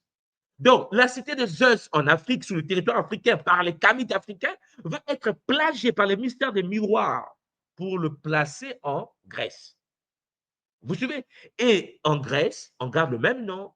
Zeus va prendre toujours la place, puisque Diospolis se trouve en Afrique, Diospolis se trouve en Grèce, en référence au culte du dieu Amon. Or, Imana, vous le savez, est une perception mystique de la source par les Africains. Le fameux Imana, le Mani Congo. Donc, chers Zulampangi, lorsque vous comprenez les mystères du plagiat, vous comprenez comment Thoth, je vais mettre ici divinité, voilà, Thoth, comment Thoth, bon, je prends Wikipédia rapidement, voilà, Thoth, regardez, en Grèce, Thoth, en égyptien ancien, Djéouti, et dans la mythologie égyptienne, le dieu lunaire de Kéménou. Donc, Hermopolis, Moyenne Égypte. Il est essentiellement le dieu de l'écriture, le scribe des dieux. Bon, le père des Médounétaires. Quand Thoth devient dieu de la sagesse, la déesse Échat, et ainsi de suite. Je ne vais pas tout lire là, mais ce que je suis en train de vous dire, c'est que Thoth que vous voyez ici, Thoth, ben, c'était un plagiat. C'est grec. Parce que ce que vous devez comprendre, c'est quoi? C'est que en Afrique, il ne s'appelait pas Thoth. On l'appelait Thoth en Grèce. Vous suivez? C'est-à-dire que Hermès, alors, importé dans le monde gréco-romain, suivez, hein? Donc le fameux Tutitsetsia, Congo. Donc on l'a importé. Vous comprenez qu'on a importé un dieu, quoi. On a importé cela. Donc, les Occidentaux sont venus en Afrique, ils ont étudié chez nous. Il y a Djibouti, donc celui qu'on appelle Tutitsetsia qui est Congo. Ils ont importé cela. Ils ont dit, nous aussi, on veut. Ben, vous voulez quoi? Ça veut dire quoi? Donc, ils vont plagier ça. Il sera assimilé à Hermès, c'est-à-dire à Mercure, plus particulièrement sous le nom de qui? De Hermès Trismégiste. Vous me suivez? Il peut être assimilé dans l'Ancien Testament à Enoch. Et qui est Enoch? Enoch, cher Zoulampangui, c'est celui qui a écrit les livres d'Enoch que l'Église chrétienne a jeté. Parce que, car il ne peut pas mourir, il ne meurt pas, il disparaît avec Dieu. Le livre d'Enoch, vous savez, je vous ai parlé tout à l'heure au début de notre Kaboula. Donc, qu'est-ce que je suis en train de vous dire? Je suis en train de vous dire qu'il y a le Nkwatulendo Congo, c'est comme ça que nous on appelle, qui a été conçu, canalisé par des prêtres Ndenganga, de la tradition Congo primordiale, depuis la nuit des temps, par les grands maîtres du Bouiti, va être plagié par les Occidentaux. Regardez, il est importé dans le monde gréco-romain. Il va devenir Thoth. Thoth représente l'intelligence divine et incarne la parole. C'est le dieu de la lune, ainsi de suite, ainsi de suite. Mais il fit naître ces dieux paraître et émettre des sangs, ainsi de suite. Bon, dans la représentation de la psychostasie, c'est Thoth qui note les résultats de la paix du cœur, ainsi de suite. Donc, Plutarque, qui est un savant grec, explique comment il se fabriqua sa lyre à partir des nerfs de Typhon. Ils vont créer donc un mythe. De plus, leur mythologue raconte qu'Hermès, après avoir ôté à Typhon ses nerfs, le fit des corps de la lyre, ainsi de suite. Platon raconte que le mythe, l'invention de l'écriture par le dieu égyptien Thoth, donc Djibouti, et il se mit en scène le roi de Tammuz qui met en garde Thoth, ainsi de suite. Car ils vont créer toute une histoire sur Thoth en parlant de l'Égypte et de la Grèce. De l'Égypte et de la Grèce. Ils l'ont importé. C'est un syncrétisme. Vous me suivez là? Ils l'ont importé. Alors, qu'est-ce que cela veut dire? Cela veut dire aujourd'hui, par rapport à ce que je suis en train de vous expliquer, c'est que, cher Zoulampangui, Hermès Trismégiste, le Kybalion, soi-disant écrit par Thoth, vous me suivez là? Thoth a été importé parce que dans le temple ancien africain de Tutidjatia, les Occidentaux ne pouvaient pas y avoir accès. Tout simplement d'abord, premièrement, parce qu'ils n'étaient pas circonciés. C'était interdit d'y accéder. Beaucoup des Grecs qui sont ici fait circoncier, ils ont accès à certaines technologies de chez nous. Mais il y a beaucoup d'autres choses. Pour rentrer dans l'univers du Imana, il faut que tu vibres à la fréquence de la neuromélanine. C'est notre tradition qui est comme ça. Est-ce que vous suivez? Mais puisque l'autre n'a pas accès, il va copier, il va coller. Et pourquoi ça marche? Parce qu'il a utilisé ce qu'on appelle les vortex des miroirs. C'est pour ça que vous rentrez dans les temples anciens, vous allez voir des miroirs partout. Des miroirs dans le temple de Delphes, en Grèce. Et vous voyez qu'ils vont garder le même nom. Thèbes en Afrique, Thèbes en Grèce. Ils vont appeler votre conscient, votre grand-père, Djibouti, Tutidjatia. On va l'appeler Thoth. Mais beaucoup de gens pensent que Thoth est africain. Thoth, c'était les Grégores, créés par effet miroir par les Grecs. Thoth n'est pas africain. Thoth est l'image de celui qui était africain qu'on appelle Tutidjatia. que nous appelons Charles Zolapangui, qui a voyagé à travers le temps et qui est le maître des arts et des sciences sacrées, de la géométrie sacrée, de la tradition Congo primordiale. Donc, si vous me comprenez, vous voyez donc en effet que nous sommes devant quelque chose de très grave. C'est pour cela qu'ils rentrent dans ce qui est inversé. Tout ce qui appartient à l'Africain, l'Occidental inverse. Regardez vous-même. Je répète encore. Tout ce que l'Africain a de bien en Europe, c'est inversé. Ils ont tout inversé. Ils ont inversé les valeurs. Ils ont inversé les technologies. Ils ont inversé parce qu'ils utilisent la technologie qui inverse. La technologie des miroirs. Vous comprenez? Question, cher Zolapangui. Quel est le symbole totémique de Imana? Écrivez-moi ça en bas. Quel est le symbole totémique de Imana, donc de Amon? Écrivez-moi ça en bas, si vous suivez. Si vous savez, lorsqu'on représente Imana en Afrique, quel est l'animal qu'on utilise pour représenter, en parenthèse, le dieu Amon? On me dit le bélier. Très bien. Question. Quel est l'enfant, comment on appelle l'enfant du bélier?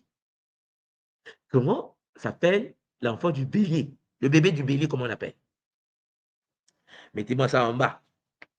Les Mpangui disent bélier, c'est magnifique. Voilà, je mets ça ici, bélier. Et comment on appelle le bébé du bélier?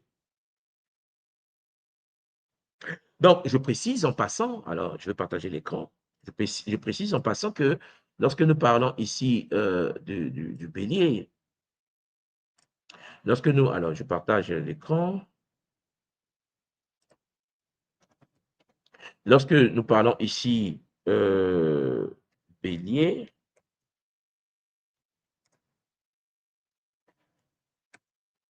voilà, lorsque nous parlons ici du bélier, regardez, on vous renvoie au dieu Amon. Vous me suivez là? La divinité africaine par excellence, c'est le bélier. Vous suivez, hein? Lorsque vous arrivez en Afrique, là c'est au Louvre, hein, les statuettes que... Donc, attendez. Donc, vous avez ici...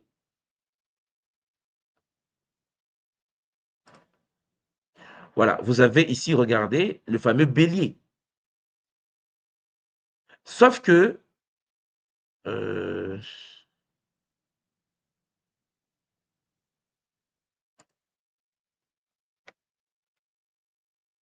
voilà. Vous voyez là? Vous avez ici celui qu'on a, voilà, le Amon, hein, le bélier. Juste, c'est petit. Bon, je pense que vous voyez, hein. Voilà, c'est ça. Et vous avez le disque solaire, vous avez le cobra de Nemumaloa, vous avez ici le pharaon, vous avez le bélier. Le bélier qui est considéré comme étant le totem principal de la divinité qu'on appelle Amon-Ra, qu'on appelle Imana. Hein? Imana en Kinyarwanda, Mani, hein? Imani au Kikongo. Je pense que vous voyez de quoi je parle. Donc, sauf que ce bélier-là, cher Zolapangui, que ce soit le bélier, que ce soit l'agneau, hein, l'agneau, il faut le tuer. Il faut le tuer. Vous comprenez? Il faut le tuer. Donc, toute la tradition chrétienne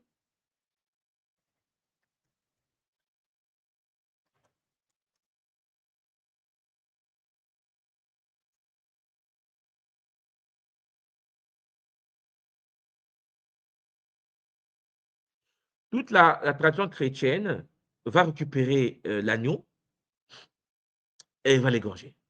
Il va le tuer, il faut le sacrifier. Il dit que non, il faut faire les sacrifices des animaux, mais il faut chercher l'agneau. Et donc, on va parler de l'agneau de Dieu. Vous suivez là? On va dire que Jésus est l'agneau. Toutes ces réalités que vous voyez là, si vous comprenez qu'en effet, depuis l'Afrique des anciens, que ce soit l'agneau, que ce soit le bélier, était dans l'ordre sacré d'Amon, ben, l'inverse, parce que dans la tradition africaine, le fait que l'agneau est considéré comme étant sacré, on ne peut pas le sacrifier. OK? Et vous vous souvenez de la soi-disant histoire de la sacrifice d'Abraham et Isaac. Suivez bien la version, hein? Donc, le Dieu chrétien va décider de pouvoir cher Zolampangi, demander à Abraham de sacrifier son fils. Le barbu. Le barbu va dire, sacrifie ton fils. Si tu m'aimes, là, montre-moi que tu m'aimes, tue ton fils. Les musulmans vont dire qu'Abraham va sacrifier Ismaël. Et les chrétiens vont dire, les juifs vont dire, Abraham va sacrifier Isaac, qui se battent, mais chacun tire la nappe de son côté.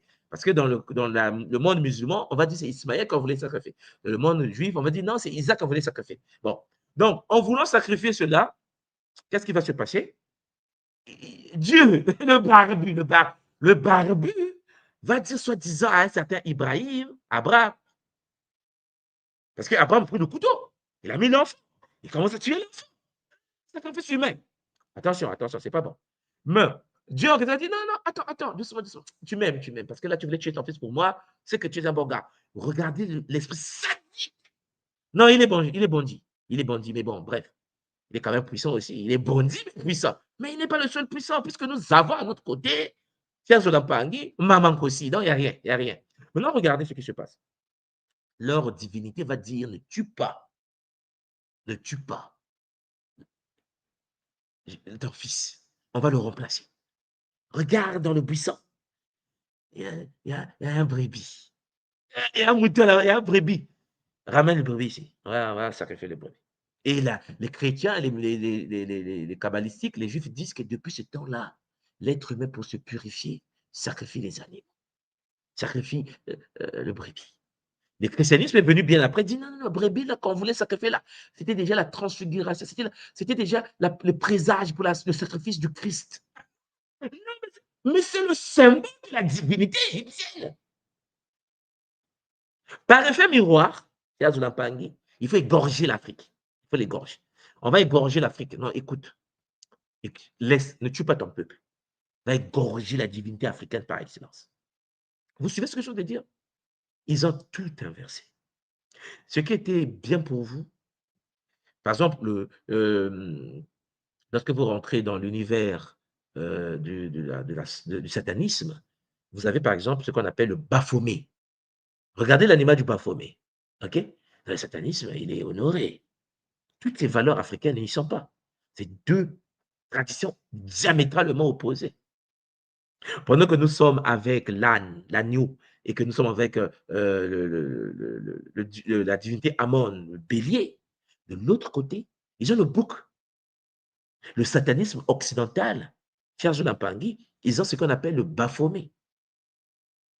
Vous me suivez là? Et en Afrique ancienne, le Baphomet, c'est la représentation de Seth. Donc, cher Zolampangi, j'aimerais que vous compreniez où est-ce que les miroirs, qu'est-ce que je suis en train de vouloir vous montrer ici? C'est que il faut que ce soit clair dans le mental de tout le monde. C'est qu'on a utilisé une technologie, cher Zolampangi, d'inversion des valeurs, d'inversion des civilisations. Nous vivons en Occident, écoutez-moi bien, dans une civilisation, cher Zolampangi, inversée de la tradition égypto-nubienne. Vous savez que dans la tradition africaine, par exemple, je vous montre quelque chose. Dans la tradition africaine, dans la tradition égypto-nubienne, cher Zolampangi, le symbole de l'homme dans la mystique soudanaise, le symbole de l'homme, c'est la lune. Ngonda. Le symbole de la femme, c'est le soleil. Nka. Ngou de Ngoudi, la mer. En Congo, même pour parler du soleil, on parle de la mer. En Congo, d'aujourd'hui. Sauf que, dans l'inversion du miroir, la technologie de la captromancie, l'occidental a décidé par des rituels qu'à partir de maintenant, puisque les noirs et qu'eux, ils sont blancs, et pourtant, lorsque vous arrivez dans ça, l'occidental à Paris, on va dire rose. Mais non, il faut opposer le noir à son inverse. Vous me suivez là? Donc, à partir de là, vous allez avoir donc le soleil qui est devenu le symbole de l'homme. Est-ce que vous suivez? On dit même le soleil. La lune, c'est impossible dans la tradition Congo. Les mystères lunaires sont les mystères cachés des hommes au Congo. Les mystères solaires sont les mystères cachés des femmes au Congo. Il est inversé. Nous vivons donc dans une civilisation africaine inversée. Vous me comprenez là? Mais ça s'est inversé par une technologie de l'univers des miroirs. Donc, Mempangui, j'espère que vous me suivez. À partir de là, nous comprenons que nous sommes en effet presque mal barrés. Parce que lorsque vous prenez l'hydromancie, par exemple, je vous disais tout à l'heure que historiquement, elle est parentée, la cartomancie à l'hydromancie. Et l'hydromancie, c'est l'art d'établir des prédictions grâce au reflet de la surface de l'eau. Donc, avant l'invention des miroirs modernes, les humains utilisaient diverses surfaces pour observer les reflets. Et donc, il y a la surface réfléchissante, miroir en cuivre, miroir en bronze poli, surface de fer poli, miroir en argent et en or pour l'élite. L'eau comme miroir, puisque surface calme de l'eau, premier miroir naturel, reflet de la lune dans l'eau, pour ne pas dire le lune, puisque la lune est de l'univers masculin, je vous assure, c'est parmi toutes les personnes qui pratiquent, les femmes qui m'écoutent, qui pratiquent le mystère lunaire la nuit, sont en effet victimes d'une certaine forme d'envoûtement astral. Voilà pourquoi, chers Olampangais, on est étonné que l'homme qui s'incarne devient une femme et la femme qui s'incarne devient un homme. Mais bon, je ne vais pas rentrer dans ces détails-là, mais on a inversé les valeurs.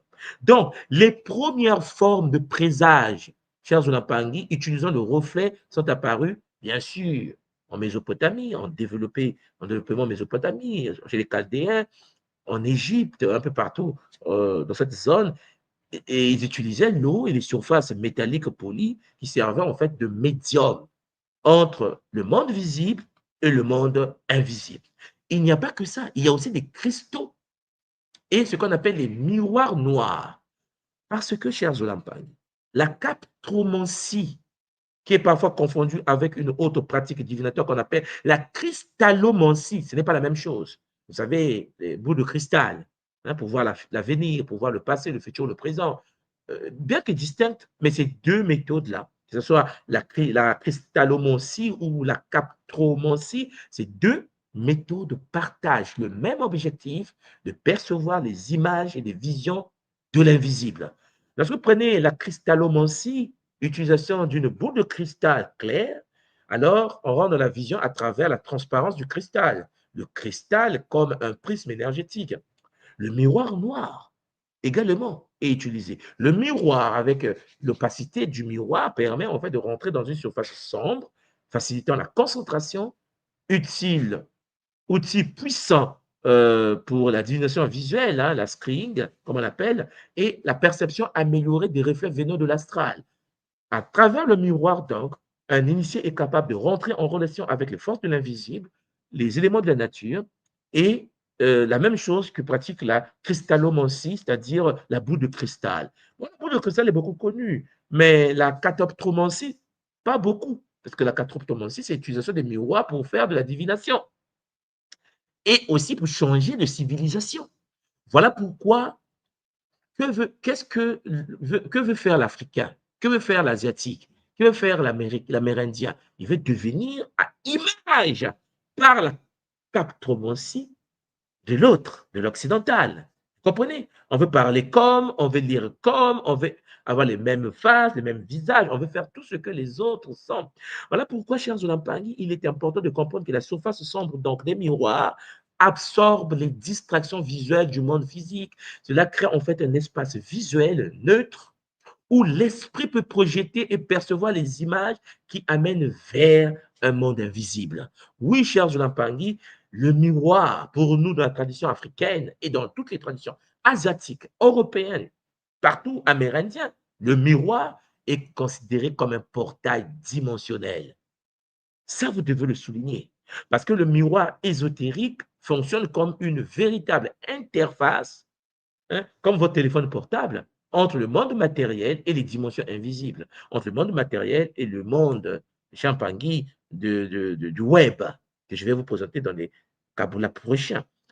ça sert en fait de passage, des passages des réalités, des passages parallèles. Parce que tu es ici et que tu as un miroir et que tu n'es pas initié, ben, tu ouvres les portes tu ouvres les portes de l'univers de l'invisible. Vous comprenez? Donc, interface dimensionnelle, passage entre le monde, notre monde et le plan subtil, surtout le monde des morts, le monde astral, le purgatoire. Et cela permet de voir au-delà du voile et de la réalité. Vous arrivez en Afrique, vous rencontrez un marabout africain, à travers le miroir, le marabout est capable de te dire ce qui va venir, qu'est-ce qui se passe, qu'est-ce que tu vas devenir si tu choisis telle voie ou telle voie. Vous comprenez? C'est un outil très puissant utilisé par les marabouts, les ngangas, utilisé également par les sorciers, utilisé par les mystiques, les spirituels. C'est le point de connexion entre les différentes dimensions.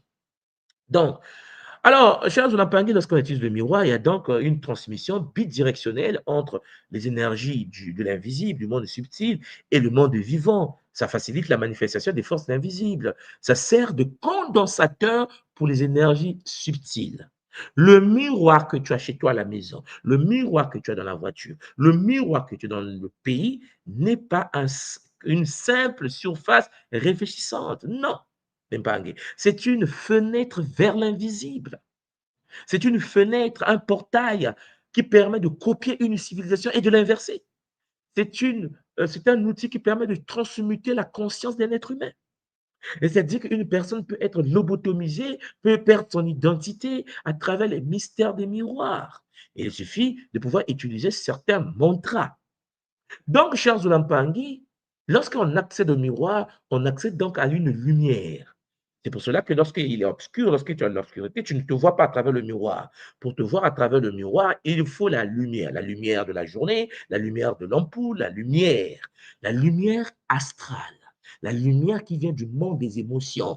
Parce que le miroir magique, le miroir que tu tiens, est théorisé comme le condensateur de lumière, condensateur de lumière astrale, un concept fondamental dans les pratiques ésotériques ancestrales.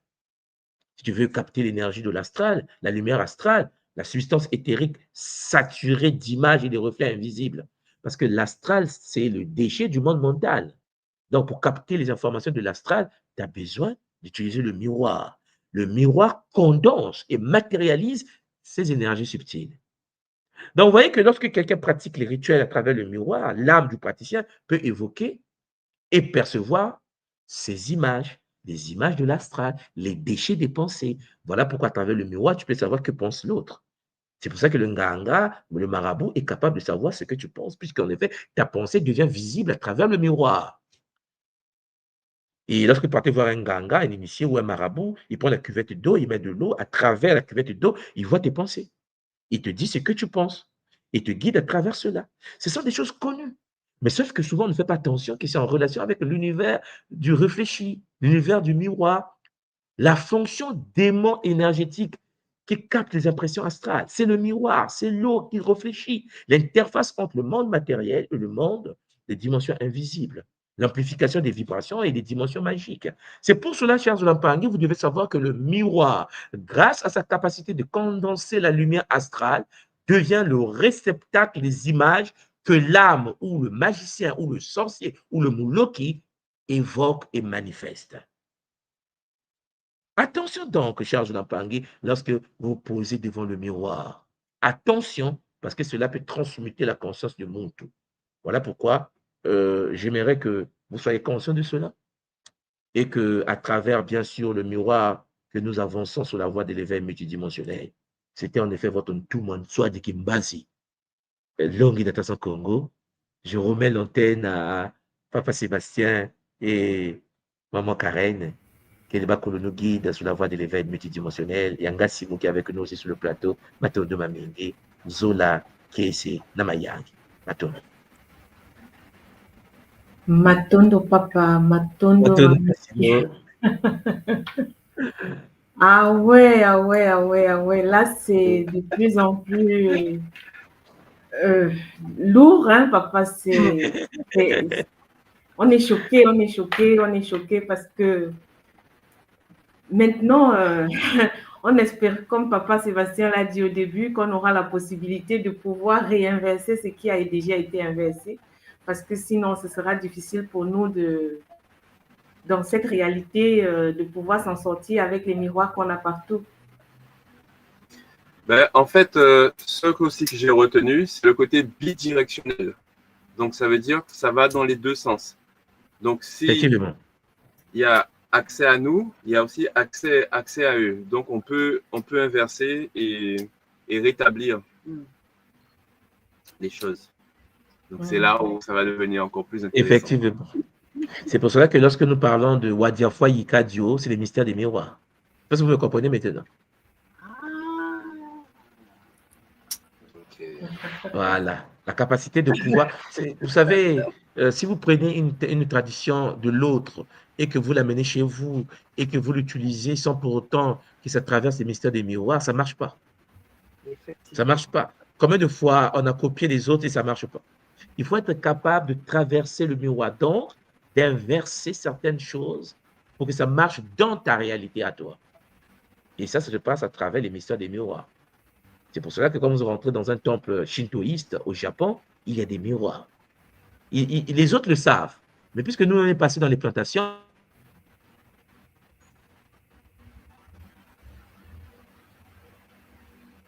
C'est la connexion de papa? Oui, ça a bugué un petit peu.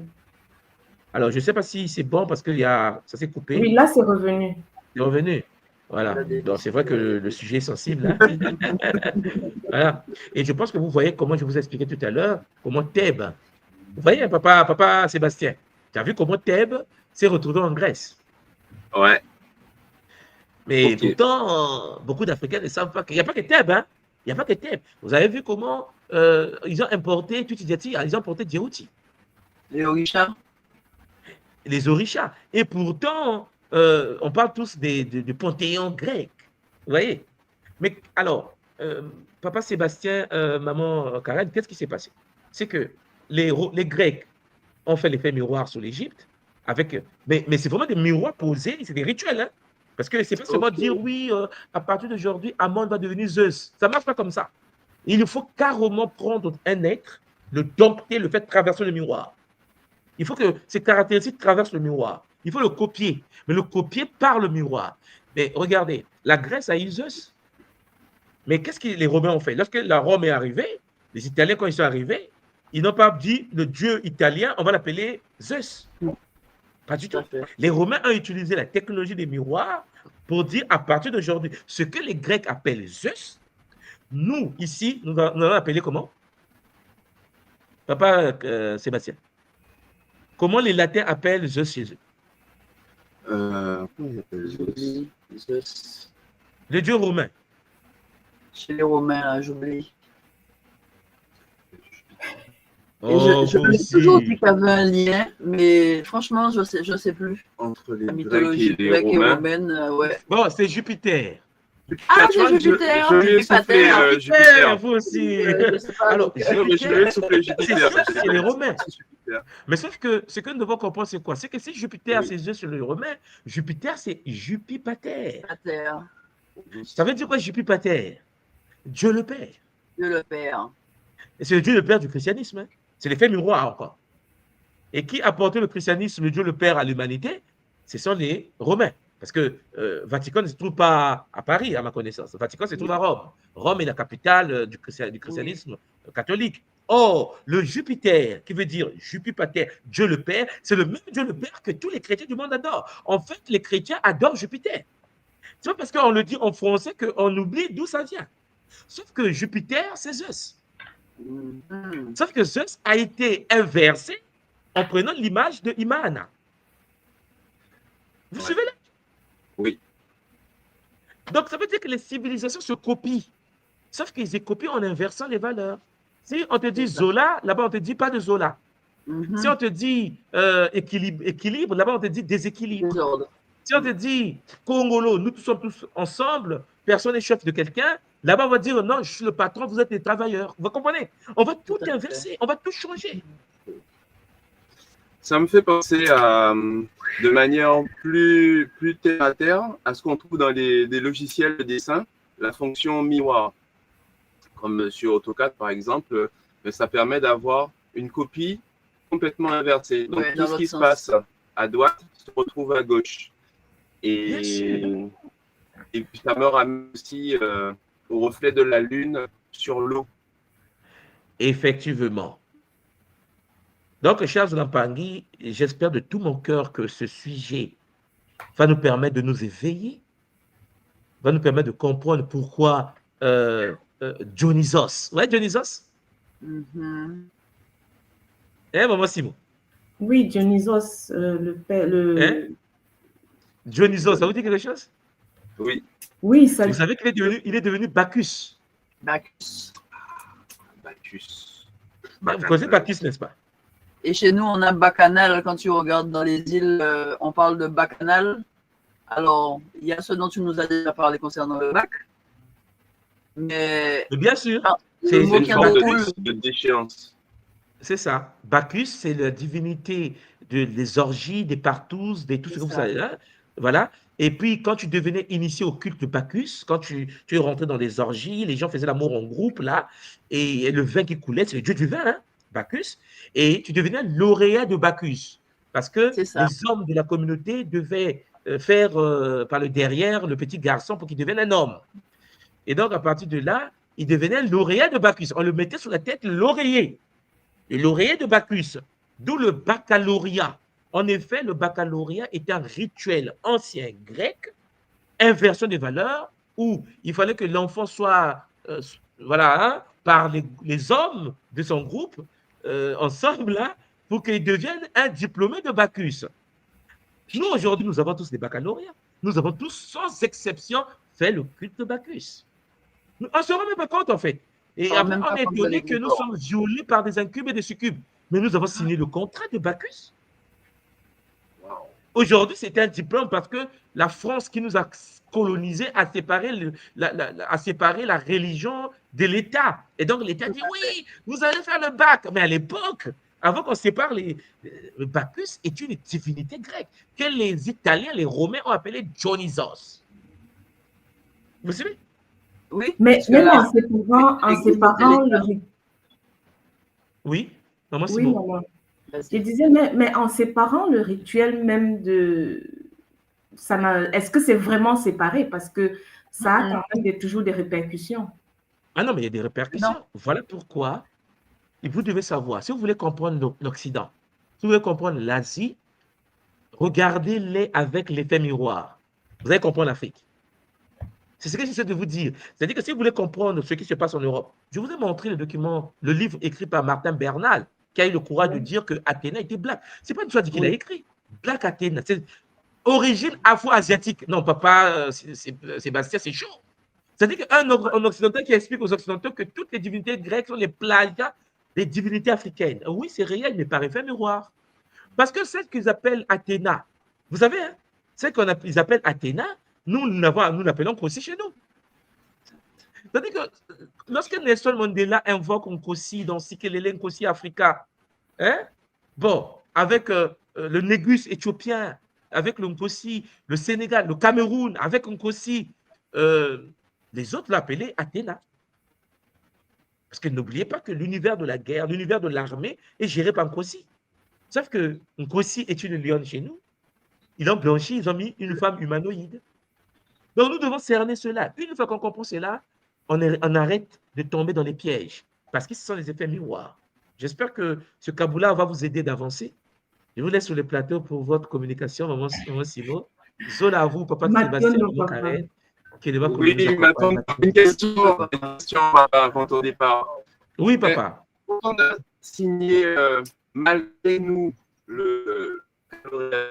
Je t'entends pas, papa. Hein? Ça passe pas bien. Tu m'entends là? Là, c'est bon. Là, essaie de parler, papa. Là, oui. Alors, quand on a signé malgré nous le baccalauréat, comment verser cette signature? Maman Simon, je n'entends rien. Je crois qu'il dit que si, comme malgré nous, on a eu le baccalauréat, comment on va inverser alors ce qui est déjà fait? Ah, mais non, mais il faut l'initiation. Pourquoi vous avez fait l'initiation Gataki? Pourquoi vous avez fait l'initiation Kimbazi? Pourquoi vous avez fait l'initiation Kinkoko? C'est pour redevenir totémiste, pour redevenir élémentiste. C'est-à-dire qu'il faut que vous redeveniez maître des éléments. Parce que lorsque tu fais le culte de Dionysos, tu te déconnectes de toutes ces réalités-là. Vous comprenez? Donc, le but, c'est quoi? Papa, ne t'en fais pas. Quand Quand tu tu es fais le là, culte de Dionysos, papa Dionysos, c'est leur... c'est leur chose. Mais sauf que nous, oui, nous, on a été initiés inconsciemment à cela dans un oui, système déchu. Ça nous fait du oui. mal aujourd'hui. Lorsque tu veux te déconnecter de ça, tu dois retrouver les sauts initiatiques de chez toi. C'est pour ça que nous, on fait Gataki. Le but de Gataki est de purifier les corps éléments pour débrancher toutes les émotions de Bacchus au sein de la structure énergétique du monde. Vous voyez? C'est important Parce de que ce ne rappeler sont pas les ça. mêmes valeurs, c'est des valeurs inversées par la technologie des miroirs, comme je vous l'ai montré aujourd'hui. Matondo à vous, maman Simon. Matondo, parle et Matondo, Théophile. papa, Matondo, Prenez avant soin que de tu ne vous. partes, ça veut dire quand même que la semaine prochaine, on espère avoir, en fait, que chez nous, il y a un culte vraiment pour remettre, comme aujourd'hui, on ne peut pas se défaire des miroirs pour pouvoir inverser. Ça va aller, maman Simon, ça va aller. Matondo, Mamingi, allez, à bientôt. Ça va aller. Ne soyez pas Matondo, pressés et soyez conscients de ce que. Vraiment, faites vos investigations, allez en profondeur. Papa, je pense que papa Sébastien et maman Karen sont des chercheurs multidimensionnels. Ben, captomancie, papa, allez voir, vous allez être étonnés qu'il y a des impacts considérables. Comme je suis arrivé en Guadeloupe, il y a des miroirs qu'on a placés dans les coins de rue, il y a des miroirs. Les gens maîtrisent ces sciences-là. Les États les maîtrisent. Par contre, la Et population l'eau, subit. c'est De ça? l'eau, partout. L'eau? Matondo. Allez, à bientôt. Ouais, ben, Maman Matondo, Simon, papa. à tout à l'heure. À plus tard. Matondo, Mamingi. Matondo, papa, Matondo. Ah oui, c'est chaud, hein, papa Sébastien. C'est chaud. Bon, comment on peut l'utiliser dans les deux sens? Ça nous, là, on comprend qu'il y a quand même, il y a une porte de sortie. Euh, oui, oui, oui. Et Oui. aujourd'hui, bon, avec tout ce que papa nous a encore donné aujourd'hui, qu'est-ce que vous pensez de toutes ces sciences qui sont pratiquées aujourd'hui, en fait, qui sont très connues, mais que dans notre, que beaucoup, en fait, qui ne sont pas répandues dans notre milieu, quoi. Pourtant pratiquées dans des milieux occultes. Ben, aujourd'hui, on a été, enfin, pendant de nombreux millénaires depuis cette civilisation iséphétique, on a été mis à l'envers. Donc, il faut être mis à l'endroit. Donc, en copie de l'inverse, en copie miroir de l'inverse. Et effectivement, comme dit notre Ntouma, ben, la pratique réelle de Gataki, Kikoko, Kimbasi, et ben, nous remet à l'endroit. Donc, ce sont les outils qu'on a à notre disposition qu'il faut mettre en place.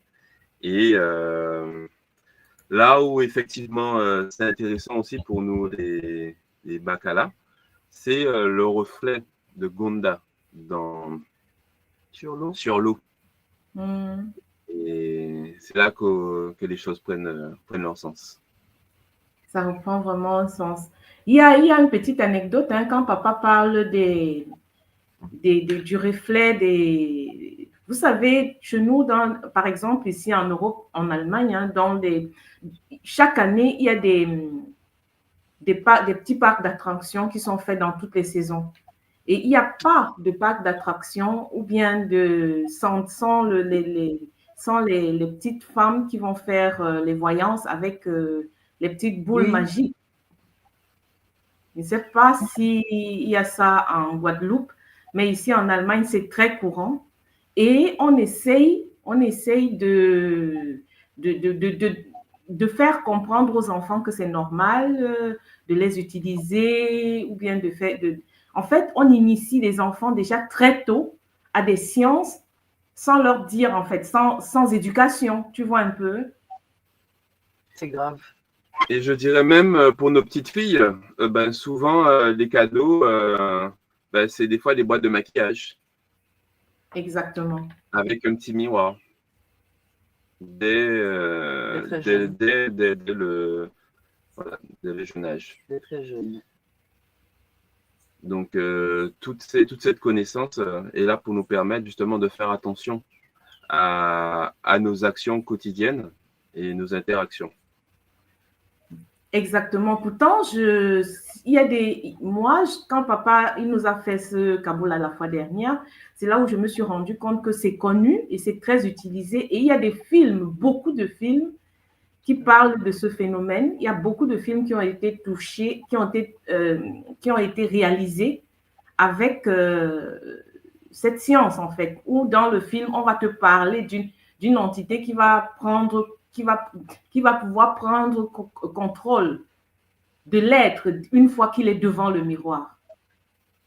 Je ne sais pas si... Il y a plein de films, hein, il y a de Mirror, il y a plein de films qui parlent de ce phénomène. Je ne sais pas si vous en avez vu.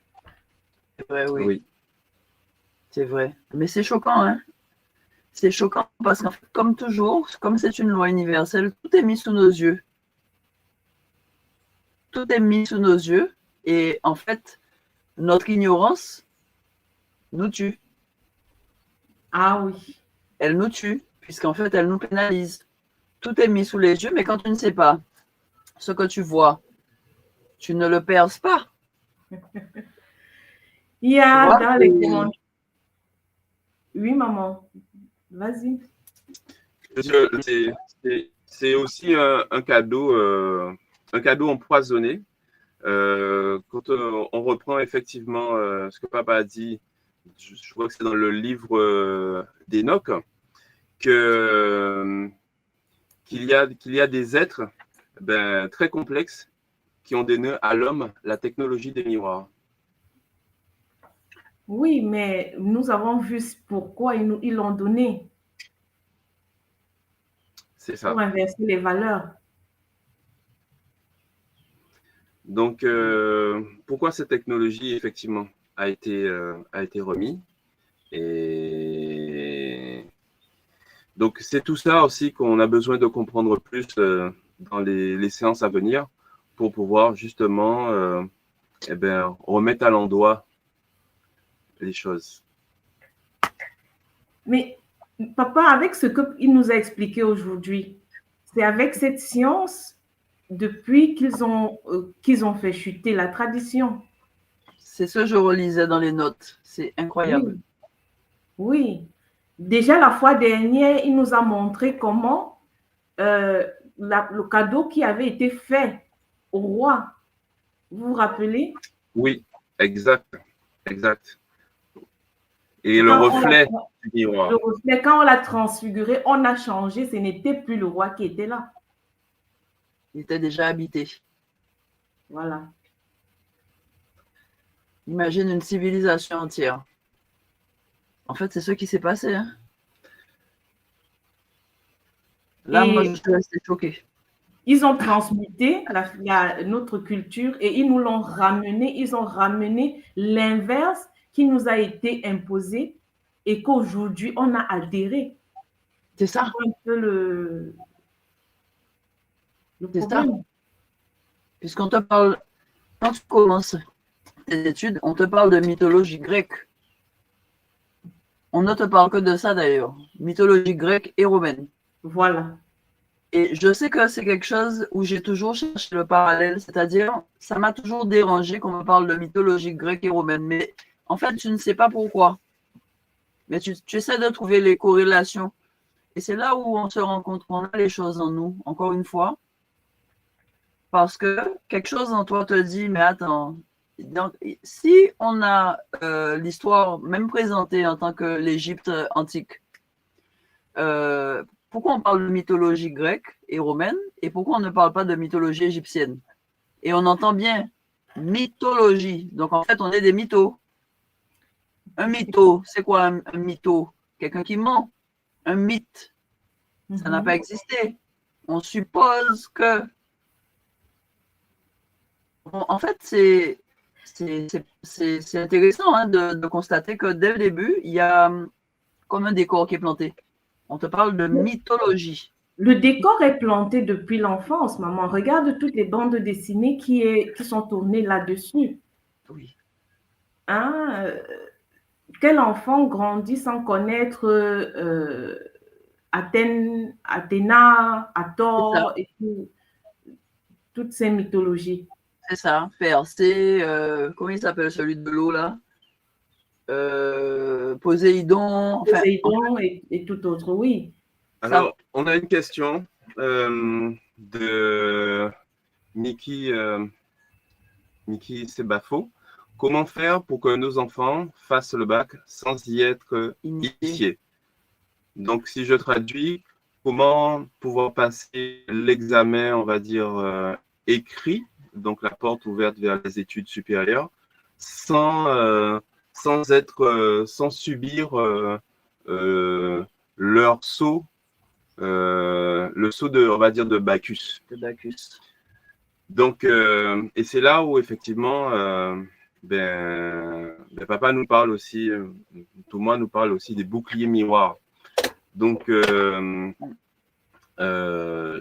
dirais sans trop m'avancer que le bouclier miroir, c'est peut-être l'idéal justement par rapport à des rites où nos enfants peuvent être sous cette partie. Donc, protégeant nos enfants avec des boucliers miroirs, je dirais, ceux qui vont passer le bac. Le papa, justement, papa l'a expliqué tout à l'heure, hein, c'est pour ça que nous prenons des sauts, c'est pour ça que nous apprenons Gataki, la transmutation des corps et tous les boucliers que nous apprenons à l'école. Donc, c'est moi aujourd'hui, avec ce que j'ai appris aujourd'hui, il n'y a pas de fatalité. Il y a peut-être une transmutation, mais le retour est possible et c'est ça que la tradition nous propose. Nous propose donc, tout à l'heure, à la fin, justement, il disait, oui, c'est pour ça qu'on a toutes ces sciences. C'est pour ça qu'on a la science Gataki. Tout à fait. Donc, maman Miki, je sais que toi, tu es en train de faire un Gataki, hein, donc tu auras la possibilité. Déjà, il y a l'Enga avec des soins et les boucliers. Et puis, donc, toi-même, en tant qu'initié, on a la possibilité de transmuter. Ah oui, il y a d'autres questions. Les enfants doivent se faire initier comme l'Enga. Ah oui, hein? Si aujourd'hui nous voulons sauver nos enfants, il faut déjà que nous nous initions et que nous puissions acquérir la connaissance et pouvoir savoir comment pratiquer les boucliers dont papa Sébastien parle et pouvoir transmuter et pour pouvoir se protéger. Bon, il faut être capable de mettre des boucliers, capable de transmuter ses corps, d'avoir accès à l'énergie de maman Kossi. Hein? Aujourd'hui, on a transmuté, on a par effet miroir transmuté l'énergie. En fait, maman, on a changé maman Kossi, mais elle aujourd'hui, elle est encore à notre disposition à l'école. L'école nous donne la possibilité d'avoir accès encore à maman Kossi. Donc, déconnectez-vous de Athéna. Reconnexion à maman Kossi, hein, maman? Tout à fait. Et je dirais, dès le plus jeune âge, hein, au travers des contes initiatiques donc qu'on remet à nos enfants. Donc, utiliser les contes de la tradition. Et effectivement, de par ces contes qui vont leur permettre d'avoir tout un univers imaginaire, donc de magie, qui correspondent à d'autres valeurs. Donc, effectivement, de par cette première porte, l'initiation de nos enfants sera d'autant plus facilitée qu'on ne leur a pas donné à manger des images, je dirais, complètement retournées. Ah oui. C'est bien le cas de le dire. Exactement, papa, exactement. C'est pour ça que c'est important que les parents aient aussi accès à la connaissance et aient accès à certaines techniques pour pouvoir protéger les enfants déjà dès le bas âge. Tout à fait. Pas que le jour du bac, hein, papa Dominique. Parce que dès que l'enfant rentre à l'école, c'est déjà un égrégore en fait dans lequel il est en train d'être formaté depuis tout petit. Et l'erreur en fait qui est souvent faite, c'est que les parents une fois que l'enfant rentre dans ce rythme scolaire, ils oublient qu'à la base, c'est eux qui élèvent leurs enfants, qui les éduquent, pas l'école. Donc, c'est important de parler de sa journée avec un enfant après l'école, de savoir ce qu'on lui a appris. Et quand tu déposes ton enfant à l'école, en tout cas les écoles publiques, ben, c'est important de lui faire des boucliers le matin. C'est pas en attendant le bac, c'est dès le début. Et le plus tard on peut garder les enfants, le mieux c'est. Même si on parle de quelque chose qui n'est pas toujours évident dans nos vies d'aujourd'hui où on court partout. Mais le plus longtemps les enfants peuvent rester à la maison avant d'entrer à l'école, le mieux c'est. Parce que ça permet à l'enfant de se former, de se fortifier. C'est important.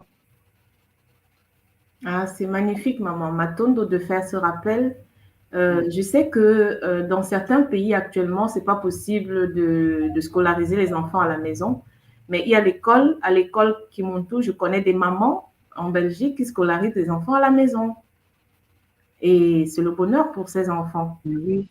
Oui, Enfin, parce qu'ils ne sont pas dans le système. Il y a encore des États qui l'autorisent. Donc, ça dépend de chacun. Comme tu le dis, chaque fois que l'enfant sort et qu'il se retrouve dans une salle de classe, le professeur ou l'enseignant qui est devant l'enfant. Qui est-ce qui est devant l'enfant? C'est une question que je me suis toujours posée.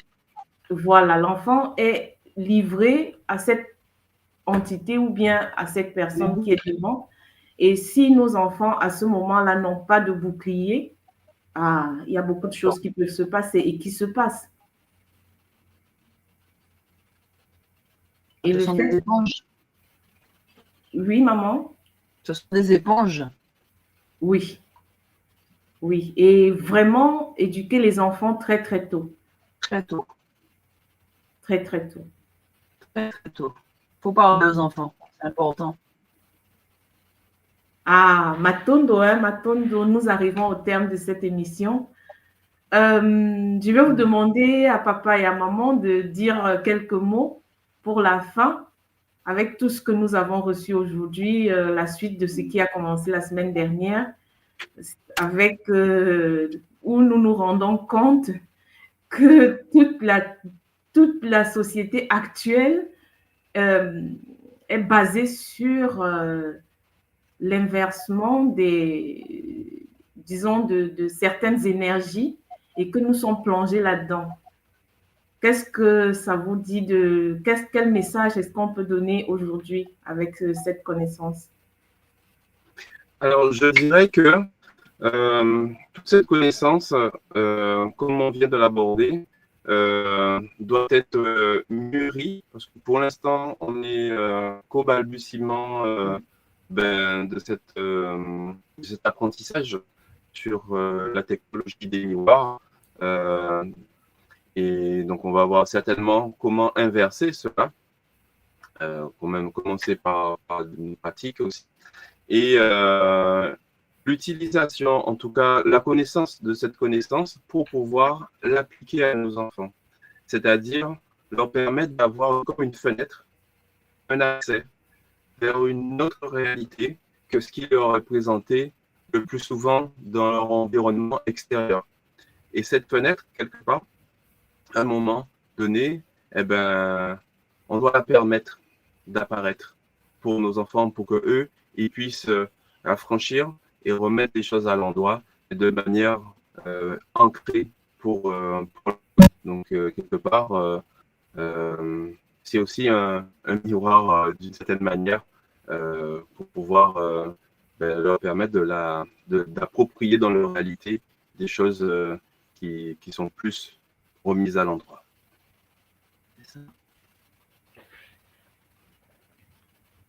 C'est un petit peu entrecoupé. Je ne sais pas si j'ai tout compris. Bon, qu'est-ce que tu dis? Et moi qui allais dire, papa a tout dit, mais papa disait que... Est-ce que tu m'entends déjà? Là, c'est mieux, oui, c'est un petit peu mieux. D'accord. En fait, papa disait quelque chose d'important parce qu'il disait que donner aux enfants l'information très tôt, l'accès en fait, pour remettre les choses à l'endroit, en fait, remettre l'équilibre. Je résume, mais c'est ça. Tu m'entends? Oui, là, j'ai compris, donner l'accès aux enfants de pouvoir remettre les choses à l'endroit. Remettre l'équilibre. Oui, remettre l'équilibre. Remettre Oui. l'équilibre. Oui, ça doit passer par la connaissance, c'est ça? Absolument. Hmm. Et Oui. c'est là le rôle des parents prend toute sa place, en fait. Il prend tout son sens. Et n'oublions pas qu'avant, on élevait un enfant avec un village. Regardez nos sociétés aujourd'hui. Aujourd'hui, nous sommes chacun chez soi. J'allais dire Dieu pour la compagnie. C'est une expression qu'on entend. Mais en réalité, ça veut dire quoi? Ça veut dire que quand tu es chez toi avec ton mari, ta femme, tes enfants, et quand tu es chez lui avec monsieur, madame, les enfants, vous imaginez tout le travail qui était fait en communauté avant dans le village et qui permettait cet échange parce qu'il y avait les anciens, on côtoyait en fait les anciens, comment dire, les paroles de sagesse, elles étaient transmises. Oui, parce que dans le temps, on disait qu'il fallait un visage. Oui, je crois, si j'étais bien compris, dans le temps, on disait qu'il fallait un village pour éduquer. Pour éduquer un enfant. Un enfant. Et aujourd'hui, maman, la société actuelle s'est divisée pour mieux régner, pour mieux gérer, tu vois.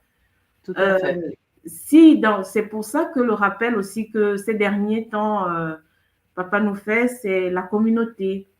Mettre notre communauté sur pied qui va nous permettre de pouvoir gérer facilement certaines choses. Parce que si les enfants grandissent dans une certaine communauté, ils ont la possibilité d'acquérir plus facilement certaines connaissances. Absolument. Ah, Matondo Mabengi. En Guadeloupe, nous avons une expression, on dit « ou quoi marcher si tête ». Tu marches sur la tête. Mais en fait, on réalise avec cette émission, enfin, 2 premières émissions sur les miroirs, qu'effectivement, ce n'est pas nous seuls qui marchons sur la tête, hein, c'est toute la société, en fait. Nous sommes le produit, en fait, d'une grosse arnaque, mais à une échelle qu'on n'imaginait même pas. Là, papa m'a choqué aujourd'hui, hein, quand il dit que, effectivement, on sait qu'on a appris notre histoire, l'histoire des Grecs et des Romains qui ont été hébergés en Égypte pendant près de 200 ans, on la connaît. Mais la technologie qu'ils ont ramenée, la manière dont ils ont ramené cette technologie, j'étais loin de me douter que c'était par la captotromancie. En fait, c'est ça qui s'est passé. Donc, remettons-nous sur pied. Et que ça ne s'est pas pratiqué une seule fois, maman. Les Grecs l'ont fait et par la suite les Romains. Et c'est ce que les Romains ont fait qui se retrouvent encore chez nous. Non, mais oui. Remettons-nous à l'endroit. C'est ce que papa disait. Matondo Wamingi. Matondo les Olapangi. Vraiment, nous arrivons à la fin de cette émission aujourd'hui. J'espère que vous êtes aussi bouleversés que nous tous, hein, papa, Sébastien, maman et moi. Mais nous nous rendons compte que avec les outils que l'école nous donne, il y a espoir, il y a la possibilité de transmuter et de se reconnecter à l'originel, pas à l'image, de se déconnecter de l'image pour se connecter à l'originel. De toutes les façons, la 3e partie, c'est la semaine prochaine. Et là, nous sommes vraiment, nous attendons ce que papa va nous donner pour, comme solution ou bien comme outil encore en plus. Et là, nous sommes préparés un moment. Tout à fait. On va digérer pendant la semaine, on va réécouter pour capter ce qu'on n'a pas bien entendu, parce que je crois qu'on était choqués à chaque fois qu'il ouvrait la bouche. Oui, il faut qu'on réécoute encore. On va tous réécouter. Ah oui. Plusieurs fois, hein, parce que l'oreille n'entend pas tout. Hein. L'oreille n'entend pas tout. Il faut plusieurs fois, hein, il faut écouter. Plusieurs écoutes. Matondo, les autres.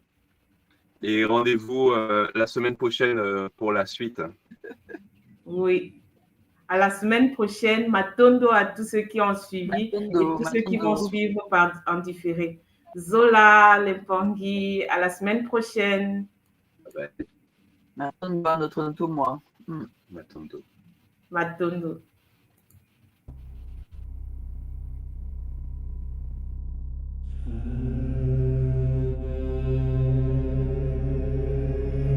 Tu crois que la sorcellerie, c'est un mythe, un délire de vieux? Non. Elle est là, silencieuse, invisible, présente dans ton quotidien. Ce que tu vis n'est peut-être pas le fruit du hasard. Tes douleurs, tes émotions, tes échecs, tes pensées peuvent être manipulées, programmées. Dans cette série de directs exceptionnels, le docteur Ntumwa Nswadi Kimbazi révèle comment les rituels occultes s'allient aux technologies neurocognitives, comment le contrôle mental moderne opère, sans trace, sans bruit, comment des attaques ciblent ton énergie, ton mental, ton esprit, comment démasquer les attaques invisibles, vampirisme, viol astral, sortilège, comment pratiquer des rituels de guérison et ériger des boucliers sacrés pour protéger ton âme et celle de tes proches. Et si l'on t'avait fait croire que tout était fatalité? La tradition Congo te guide pour reprendre pleinement ton pouvoir. Malongi, votre nouvelle émission Éveil, tous les jours à 13h, heure de Paris, en direct sur YouTube Tradition Congo et YouTube Fédération Kimuntu. Venez témoigner, échanger, partager vos expériences avec l'équipe Kimuntu.